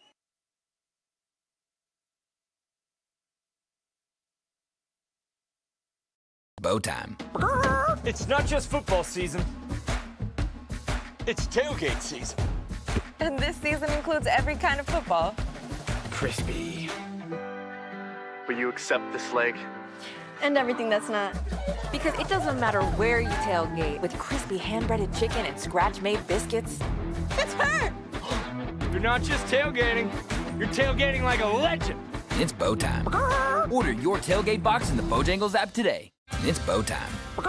Breakfast, lunch, or dinner, the Carolina legend can make your tailgate a winner. We're talking crispy chicken, made from scratch buttermilk biscuits, and all the fixins to feed your crew faster than you can say touchdown. Let Bojangles do the cooking. Order your tailgate today. It's bow time. With every cheer for every play, we know there's a little prayer that no one gets hurt. That's why we are there too.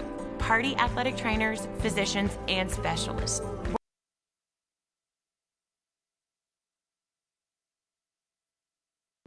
Second and 1, Kentucky Christian to start this fourth quarter, 15 minutes on the clock. Thanks for sticking around with us this evening. Ryan Wilkes and Rick Green taking you through all the coverage. Brevard College football, and Jackson Wasik, who's been the story since we've returned from break, is back in the shotgun with Gamble to his right hip. To his left is Jordan West, and 3 wide receivers out right in Briscoe, Cobb, and Klein. Flip sides of the field, a big opportunity for Kentucky Christian to take a multi-score lead with limited opportunities remaining for Brevard. And thanks to all of you for hanging with us through that almost 3-hour lightning delay. Hey, there's a lot of surprises left in this game. Don't go away. Wasik back in the gun. Gamble motion back to his left hip. Looks like a false start on the right side. You can see that from up here. It's Landon Klein who jumped. And penalties can be killers. It's only a 5-yarder, but it makes a 2nd and 2, a 2nd and 7. Yep. And that could fare well for this Brevard pass rush. Maybe smell a little blood in the water here and get to the quarterback Wasik. It's not that they've had trouble getting to him. It's that they've had trouble taking him down. And that's been the story today. Wasik has been able to evade the pass rushes. Similar formation here. Klein, who just had the false start. Cobb and Briscoe out to the right. And Jordan West to the left with Gamble on the right hip of Wasik. Cobb comes in motion, right to left.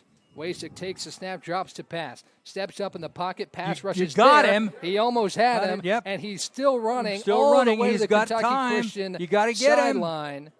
And he throws it out of bounds.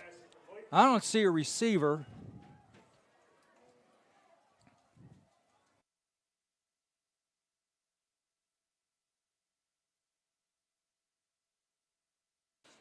So it's going to be 2nd or 3rd and 7 now. No, that's good. And Wasik took a hit there. It was a good job by the pass rush again. Had him, but he got away. And you see Matt Helton on the sideline is trying to pump this team up as Wasik in the gun. West out to the left. He motions Gamble to the right side. Big 3rd down and 7 as Gamble comes back. And he'll stay in the slot here with Klein, Briscoe, and Cobb. West out to the left, empty gun for Wasik. Takes the snap, looks right, looks left, evades the pass rush again, and there's a hold. Antonio King was held. So the Brevard defense trying to make a play, and it's thrown out of bounds. And a late hit and a flag on the Tornadoes. A costly late hit by Christian Brown. And these penalties, it'll be a 15-yarder and a 10-yarder. So I don't know how that will play out here. It's going to be a hold on Kentucky Christian, and it will offset, I believe. We will likely replay the down. No need for that. I promise you the coaches don't coach that. It was, they had him. Don't make those mistakes, kids. He harped on it a lot, and you see why. that's a situation you can't make that late hit on the quarterback, as the referees are discussing, and we'll get the call right now.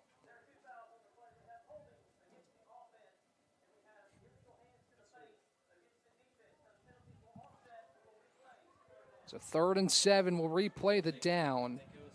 And it would have been interesting to see if Brevard would have taken the 10-yard penalty on the holding, or if they would have let it be 4th and 7. I mean, good point. But that's not an issue here because the penalty's offset, and it'll be 3rd and 7. We'll replay the down as much as Wasik was running around there. He'll try and do it again here on 3rd and 7. 2 receivers to the right. It's Cobb and Briscoe. West and Klein to the left with Gamble on the right hip of Wasik.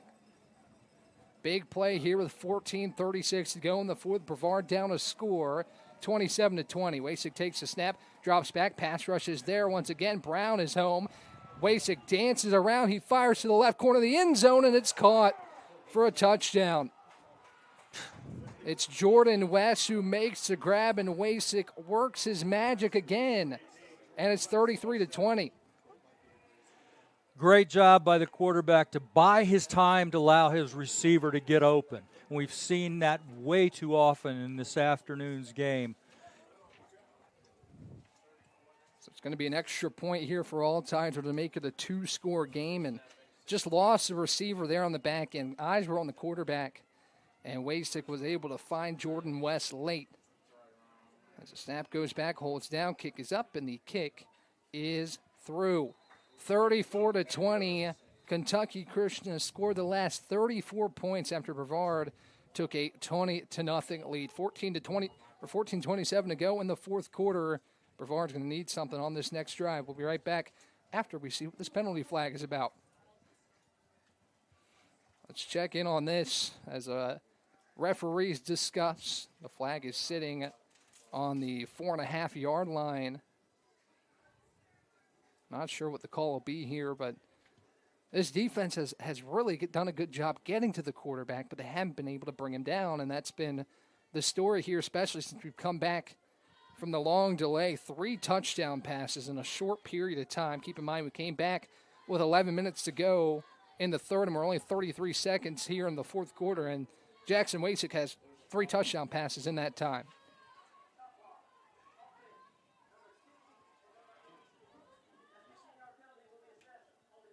That's something to keep an eye on, a 15-yard penalty to the end of the run on whatever the kickoff return might be. Right.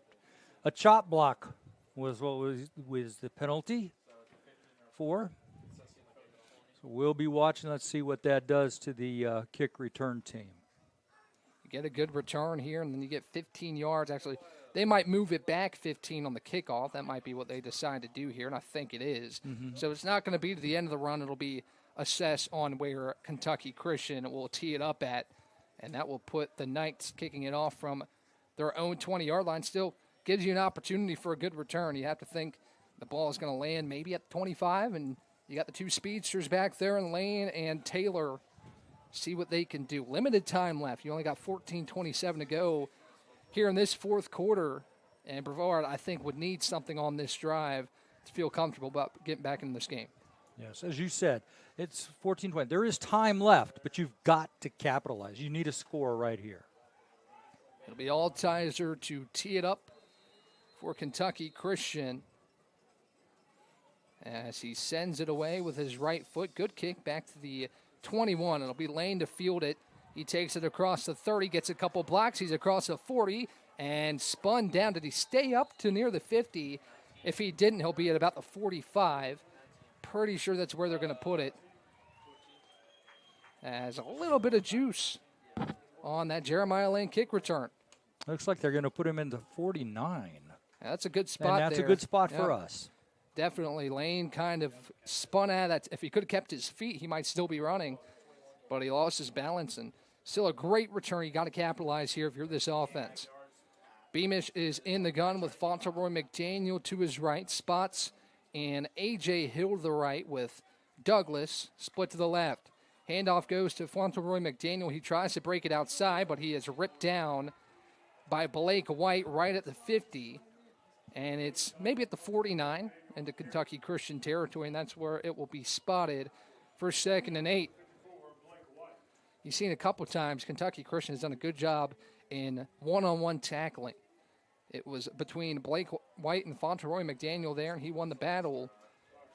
As Beamish goes under center with Fauntleroy McDaniel behind him. Douglas out right with Spots and Quinn to the left. Beamish takes a snap. He is rocked. He loses the football on the exchange. It's Richard Webster in the backfield, and that's a big loss all the way back to Brevard's about 44-yard line. Shepard came in right as that ball was snapped and hugged Ethan Beamish before he can even get the exchange back to the running back. Yeah, they poor blocking up front. They didn't pick up the rushing lineman, and he just blew right past to get to the running back in the backfield. A handful of subs entering the contest. Fauntleroy McDaniel heads back out. Jaden Deaton will check out, and Luke Foster just came in, as well as A.J. Hill. And 3 seconds on the play clock. Got to get this one off, and they do just in time. Fake pitch. Now a handoff looks to Hill. Hill breaks a tackle, but he is taken down quickly by Richard Webster again, who's been in the last 2 plays. And Brevard did not like the end of that play with Webster kind of drilling A.J. Hill in the ground. He continues to kind of taunt the sideline, and a lot of lenience there on that to not get a flag. Webster's got to be careful.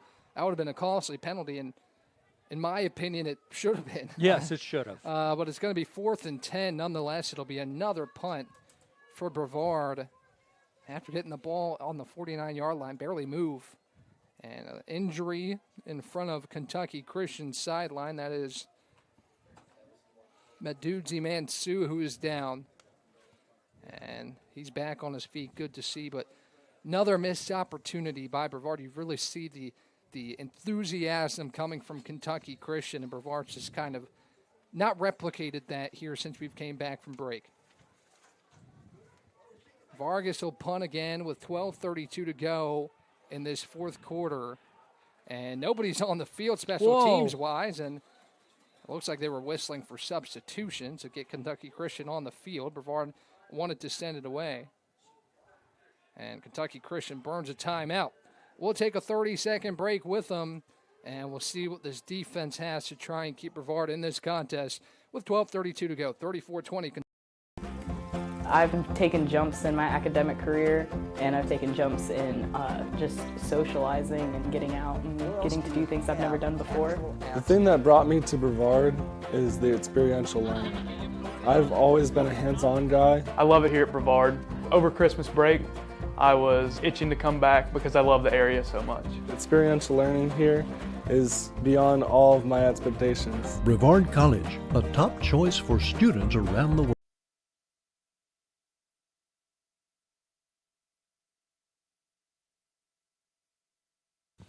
Brevard will punt it away back to Kentucky Christian, who can really look to put this thing on ice with a score here still early in the 4th quarter. But Kentucky Christian, we were talking about who that break would benefit, and our thoughts were with Brevard, but it has certainly been the other way around. Vargas back to punt. Braden Perez will snap. And back to return is Cobb. Good snap. Vargas is going to fake the punt. He's going to run out left. He's got room. They're closing in. Vargas across the 40. Yes. He broke a tackle, and he's across the 35 to the 34-yard line. What a run by Sammy Vargas. Showed some athleticism and cut it back up the field. There were defenders there that would have stopped him short, but the cutback is what got him the first down.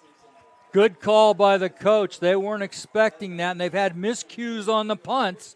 And to see that really opens the game back up. That may be a turning point right there. 11:57 remaining here in the 4th quarter. You had to have something at some point. You had to have something to get that energy back in this crowd, back in this game, and there it was. Let's see if this offense can capitalize with Beamish under center, Fauntleroy McDaniel in the backfield.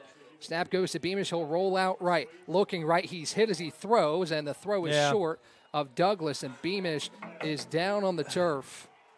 And that was a big hit, and the linebacker is kind of pumping up the sideline after rocking Ethan Beamish, and you don't really like to see that sportsmanship. Yeah, Chase Hall was over there really trying to pump up the sideline. And if he's not careful, it's going to cost him and his team. But the worry here is Beamish, who is down at midfield. Yeah, that's not good to see in the first game of the season. Beamish was hit pretty hard. Hopefully he just had the wind knocked out of him. And it was a great hit, don't get me wrong, but you just injured the starting quarterback. Yeah. You got to have a little bit more sportsmanship, I would think, because Beamish is back on his feet. Good to see. You'd have to think Quinn would probably come in and take a snap or two. Best case scenario here is that Beamish is back on the field after this drive, and looks like with how he's walking, he might have just gotten the wind knocked out of him on that hit. But regardless, the offensive line might need to be a little bit better about picking up this pass rush. He's been under a load of pressure here, especially after this delay. So Beamish goes back to the sideline. It will be Braden Quinn, the brother of Josh Quinn. You've heard that name a couple times today. And Quinn will take his first collegiate snap here with Beamish on the sideline, heading back to the medical tent. 11:34, clock is stopped. 2nd and 10 from Kentucky Christian 34-yard line after the fake punt puts Brevard back in territory. Fontroy McDaniel takes a handoff. He's met by a swarm of bodies across the 30. And will set up a 3rd and 5. It was Day Yates and Jatarius Randolph there first. As it'll be 3rd and 5, the clock ticking towards 11 minutes to go here in the season opener for the Tornadoes. Good management there by Quinn, taking control of the offense. So Quinn is in the gun. Fontroy McDaniel on his right hip. Barnett, Spots, and Hill to his right with Douglas split out left. Quinn takes the snap. Handoff goes to Fontroy McDaniel. He's hit right near the marker. Actually, it's going to be a couple yards short as Webster again in on the stop. And it'll set up 4th down and 3. Big play upcoming for Quinn, who just entered the contest on 4th and medium. And the coach has a decision to make here. What are you going to do? Looks like they're going with it. You got to go for it here, down 2 scores, probably out of field goal range with how the kicking game has gone today. With 2 receivers out right, 1 out left, Deaton to the right hip of Quinn, and he'll motion up towards the line of scrimmage. Quinn calls Hill in motion, takes the snap, drops back to pass. Webster off the edge. The pass is picked off by number 99. Jatarius Randolph, and he's going to take it all the way home. Touchdown, Kentucky Christian. A 63-yard or 73-yard pick six for the big boy. And Kentucky Christian has broken this game open. It's 40-20. Yeah, the Livingston, Texas freshman picking that ball right out of the air. There's been quite a few times here, especially after the delay. Richard Webster has come in untouched, and that time he made the quarterback pay with Jatarius Randolph there for the pick six. Clock stopped at 9:48. It's been 40 unanswered points pending the extra point from Kentucky Christian. There was a flag on the play, maybe a celebration-related penalty, which if you're the Kentucky Christian sideline, you say, sure. Yeah. You have that. A good point, Ryan. They're really running away with it. Credit to them. They've come out and they've been the aggressors ever since Brevard punched him in the mouth. Yes.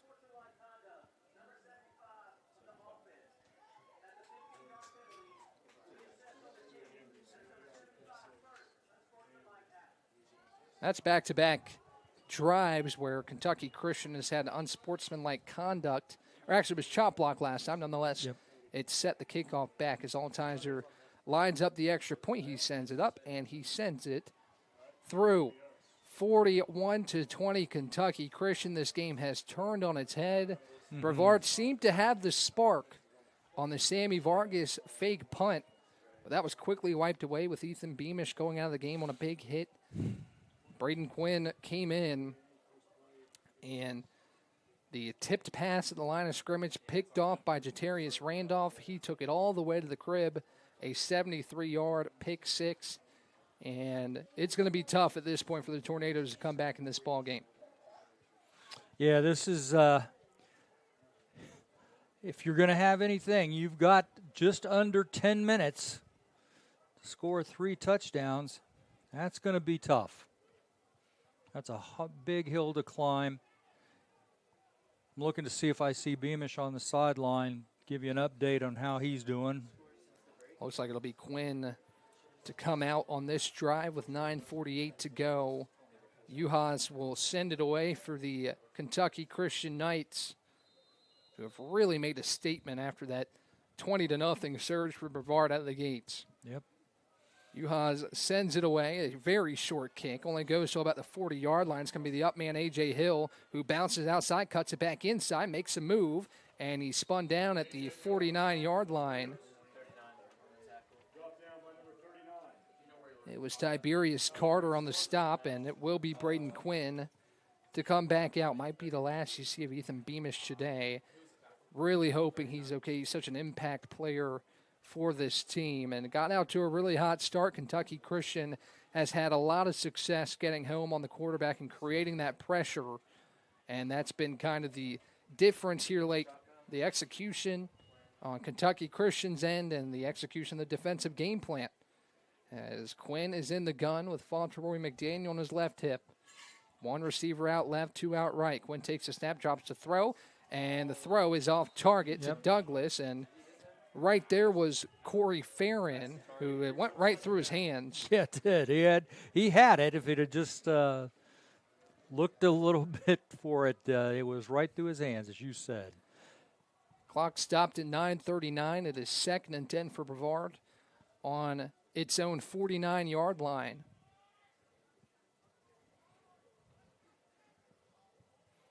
Two receivers out right, actually make it 3 with Josh Quinn, Braden's brother, in trip side right, one to the left, and Douglas. A.J. Hill comes in motion, Fauntleroy McDaniel on the right hip of Quinn. He drops the throw, throws out right. It's caught. I believe that is Douglas, who is hit out of bounds by Richard Webster and Jalen Price. Clock under 9.5 to go. It'll be 3rd and manageable.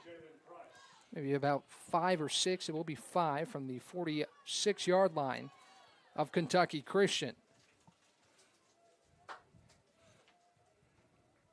Quinn in the huddle calling the play for a big conversion here for the Tornadoes with only 9 minutes left to play. 2 running backs in the backfield. 2 receivers right, 1 to the left, and Douglas. As Quinn calls out Webster on the left side. Play clock to 2. Quinn takes a snap. He drops the throw, steps up in the pocket, tries to race out right, looking downfield, and he will be taken out of bounds, swung down by Day-Day Yates, and it's going to be 4th down. He gave a fake the throw. Kind of seemed to freeze the defense so he could get a few more extra yards. No doubt going for it here with under 8.5 to play. Actually, they were going to punt with Sammy Vargas back out on the field for the 3rd time since we've come back to action. Beamish is on his feet again, walking towards the sideline. Good to see that with a towel over his head. That's a great sign that Beamish is seemingly walking under his own power. Vargas takes a snap. He'll send it away. And it's fair caught by Jacob Kane at about the 17-yard line, more or less. And, yeah, that's right where they'll put it. 8:02 to play. Kentucky Christian has flipped this game on its head. Brevard has not scored since the 2nd quarter with 7 minutes to go, no less.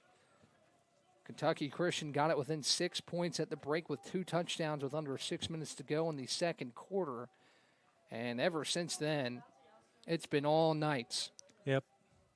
Now I'm going to be curious to see if they stick to the no huddle here. Yeah, you'll have to see with being up 3 scores. You think they might try to take the air out of the ball a little bit here. That's what I would think. As it's still Wasik in the shotgun with Dale to his right side. Cobb and Williams in motion. Handoff goes to Dale. He'll take it up the middle. He is getting carried across the 20-yard line into about the 23 by Will Hayden and Carter Rollerson in on the stop. Yep. Yeah, Hayden was had to be careful there. He was getting a little fired up. So it's going to be 2nd and 3 from Kentucky Christian's 24-yard line. Play clock is nearing under 20 seconds, 7.5 to play here in the fourth, and exactly what I said they were going to do. They're taking that play clock down. They're going to snap it probably under 10 seconds here with Wasik back in the gun. Dale to his right hip. Cobb and Martin to the right with Briscoe to his left. He motions out. Dale drops to throw. It's going to be a screen pass caught by Briscoe. Briscoe gets first down yardage. He's spun down by Will Haddon at the 28-yard line. And the clock is under 7 minutes to play. Briscoe, tall, young receiver, had no problem pulling that in. That was a big target for the quarterback there.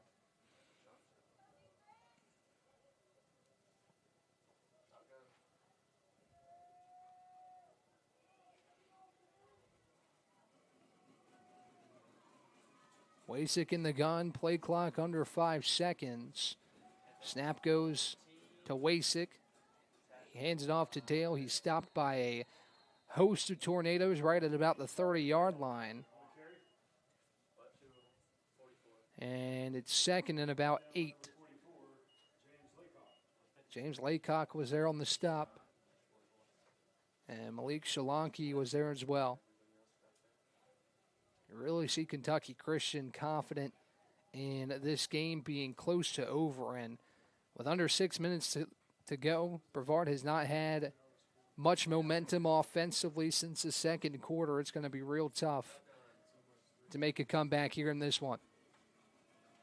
Wasik in the gun, Dale on his right hip, 2 to the wide side right, 1 to the left. He takes a snap, hands off to Dale. Dale cuts it back. He has some room. He is stopped at about the 43-yard line. And it's going to be first down yardage. DJ Stevenson made the tackle. And just chunk play after chunk play has hurt this team here late in this ball game. And the scramble drill from Wasik has been very effective since the break. He's made a lot of plays. You got to give credit to him. He has been excellent for Kentucky Christian, exactly what was needed. Down a score when we came back to play. With 11 minutes left in the third quarter, Kentucky Christian was down 6 points. Now they're up 21. Wasik takes the snap, handoff. Actually, he's going to take it himself to the left side. He's got room across the 50, and he's chopped down from behind by waiting to see who it is once he stands up. It was Robert Dorsey who made the play and the solo tackle. And we're under 4.5 to go. It's been a lengthy drive here, doing exactly what we thought they would, just keep taking time off the clock. And that's exactly what's happening.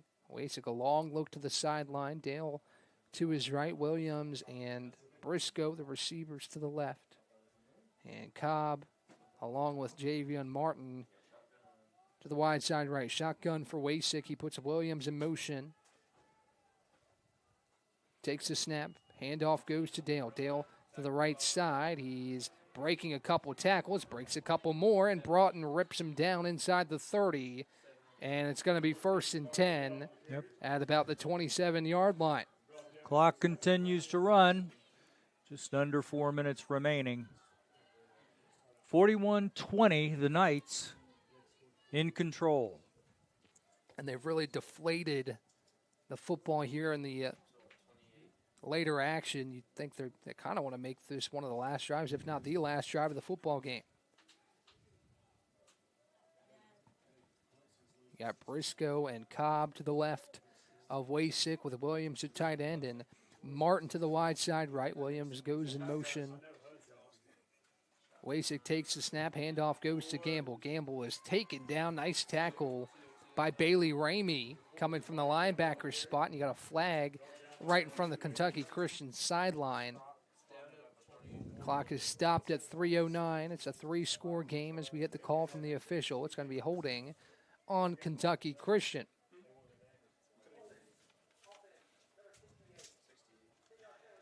It's going to be a 10-yard penalty. It'll be 1st and 20. You're not too terribly mad about that if you're Kentucky Christian, because you get an extra down and you get more opportunity to run the clock. Most certainly. 1st and 20 for the Kentucky Christian offense, right inside the 40-yard line at about the 38. Wasik in the gun, running back to his left. Williams comes in motion. Cobb and Briscoe to his left with Martin wide side right. Play clock under 10 seconds, game clock under 3. As Wasik takes his time to snap this ball. He snaps it, play action, passes it to Cobb. Cobb makes a catch. He's taken down by Broughton and Dre Burton right in front of the Brevard sideline. And the play clock and the game clock aligned here to take us to the 2-minute timeout, and you have to think that's what Kentucky Christian is going to do. Take us to the 2, and we'll have our last little bit of this game that unfortunately is not going to go the way of the Tornadoes. A great start, but couldn't sustain it. This Kentucky Christian team, you got to give them credit. Got down 20, didn't get down, and scored 41 unanswered to take control of this game and limited Brevard offensively. Much credit to the linebacker, Richard Webster. He was all over the field, especially here in the second half. We'll take a small break for the 2-minute timeout. We'll talk to you again here in about 30 seconds and call the last 2 minutes of this contest. We'll be right back. I've taken jumps in my academic career, and I've taken jumps in just socializing and getting out and getting to do things I've never done before. The thing that brought me to Brevard is the experiential learning. I've always been a hands-on guy. I love it here at Brevard. Over Christmas break, I was itching to come back because I love the area so much. Experiential learning here is beyond all of my expectations. Brevard College, a top choice for students around the world.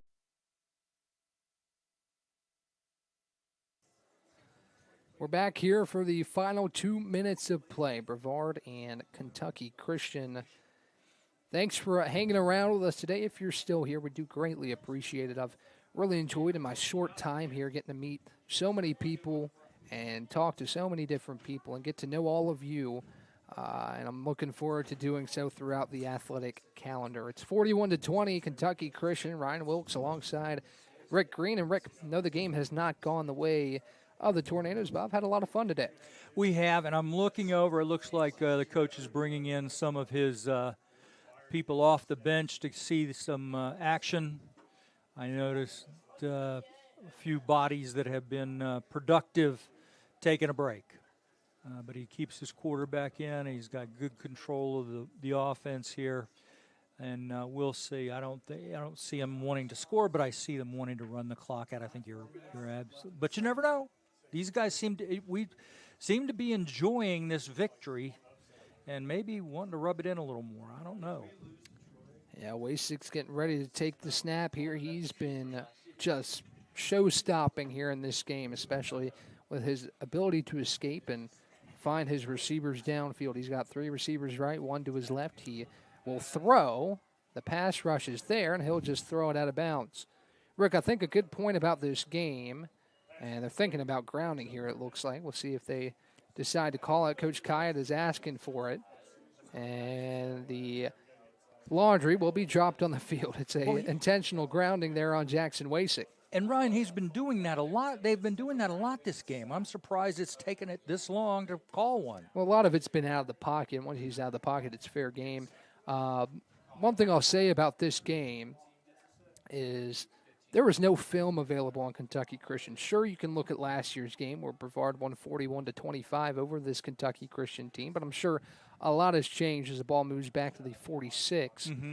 But you didn't have any film to prepare for Jackson Wasik, and that has seemed to benefit Kentucky Christian and how they've been able to use him. And I think going forward this season, once you have film on these teams, the game plan can be a little bit more adjusted to whatever the team is throwing at you. They didn't have that this time around.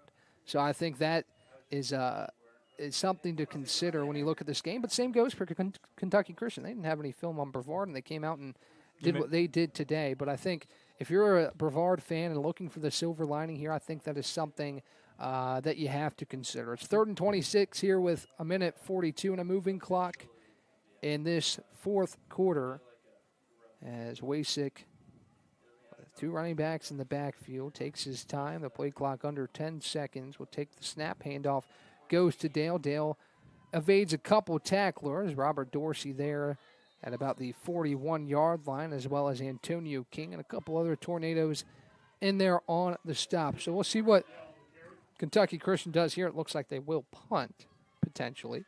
It is 4th and 25 or whatever it might be, because intentional grounding is a loss of down play. It doesn't matter all that much what they do here. No. The clock is under a minute to play, and they'll be able to take this down to at least 40 seconds to play. The offense is still on the field. It's 4th and 21. And they might just take this clock down and call a timeout or take a delay a game, whatever they might be doing here. It looks like they will take I don't see a flag on the field. Nope, they'll take a delay a game and punt. So they will punt. Brevard will have a play offensively. Wouldn't think, saw Ethan Beamish back on his feet, but you wouldn't think they'd bring him in for this drive. No. As the punt teams will come on the field with 39.7 seconds to be exact left to play in this contest. You really got to hope that Ethan Beamish is okay. That, that hit might have just taken the wind out of him. Offensively, I think Brevard going forward needs to be a little bit better about recognizing the blitz, and because way too many times in the second half you saw guys that just, even one time Beamish couldn't even hand the ball off. He was swarmed. So I think that's something that Coach Kite will talk to him about it and see his thoughts on this game. But a young team, a lot of guys that are new, that are going to learn throughout this year, as Kane will punt for Kentucky Christian. A good snap. He sends it away towards Jeremiah Lane. It will bounce into the end zone and be a touchback. 31 seconds to go, about 6 seconds difference between the game and the play clock. And it will be Quinn to go out and take the final snaps of this ball game. Looking forward to for Brevard. They go to on the road here next week. They go to Sewanee before welcoming in Erskine, the next home game on September the 20th. And then a 2-week hiatus again before Southern Virginia. And then won't be home again until the start of November, after October 11th. So a little bit of a break there. And then final home game against North Carolina Wesleyan on November 15th. Quinn takes the snap. He hands off Billingsley. Billingsley bounces it outside, evades a couple tacklers, and he's taken down short of the first down at about the 26-yard line of Brevard. That might be the last play we see today in a good start for Brevard, but again, couldn't sustain it. But Quinn is up to the line. He might run one more play here with 7 seconds to go. He does take the snap. He hands off Billingsley. Billingsley is swarmed and taken down for a loss. That will be the last play of the game. Kentucky Christian wins its first game of the year to move to 1-0. Brevard falls 2-0-1. Rick, a lot of positives today, but obviously the biggest negative is giving up 41 straight points to fall to this Kentucky Christian team who is celebrating at midfield. And a lot to work on for this team, but also some stuff to be excited about. Yeah, Brevard started off well, but you got to give Kentucky Christian a lot of credit. They really poured it on, focused in. They were tough. It was a hard-fought game. They did a great job, but you got to hand it to them. They beat them fair and square. They beat them strong. And they did what they needed to do. And I know that we're going to see a little bit of work here out of the Brevard team now to make some changes. Coach Kite even said the team you see in week 1 is not the team you'll see in week 5 or 6. A lot is going to change. Yeah. And obviously, sometimes it's a good thing to lose a game like this and kind of have it handed to you. And then you've got a lot you've got a lot of bulletin board material now. This team came into your home field and did what they did today, and you know Brevard is going to be better moving forward. A tough chance on the road next week at Sewanee before coming back home to face Erskine. Glad we could get this in. It was looking like we might be playing tomorrow with the way the Lightning was trending, but the weather held off just enough to let us get the final quarter and probably, 80% of the third that we had left to play. Glad we could do it. Glad you all stuck around if you did. Again, so grateful to be here. So grateful to meet all you guys. Grateful to work with Rick on these football broadcasts. And I think we'll have a lot of fun this season. Yeah. I'm grateful for everybody tuning in and looking forward to meeting more people and getting to know you all throughout the season. Well, and Ryan, thank you. You have helped me through this first game. Working with you, it's been a real pleasure, real professional on your part, and I'm looking forward to growing a little more too. It was a lot of fun. Yeah, we're going to have a blast this year. Our next broadcast on the football side of things will be in 2 weeks against Erskine on September the 20th. We will have coverage of volleyball throughout this week, Brevard College volleyball and soccer. We'll get going here at Islamel Family Field. One more opportunity to sign off here. Glad we could get this game in and glad we could talk a little football today. Brevard heads to Sewanee next week, 2 o'clock kick, 1 o'clock Central Time. If you're in that time zone, Brevard will be facing off against the Tigers next week on the road. We'll talk to you again September 20th. Ryan Wilkes and Rick Green signing off here from Islamel Family Field. Your final score, Kentucky Christian 41, Brevard 20. We'll talk to you next time.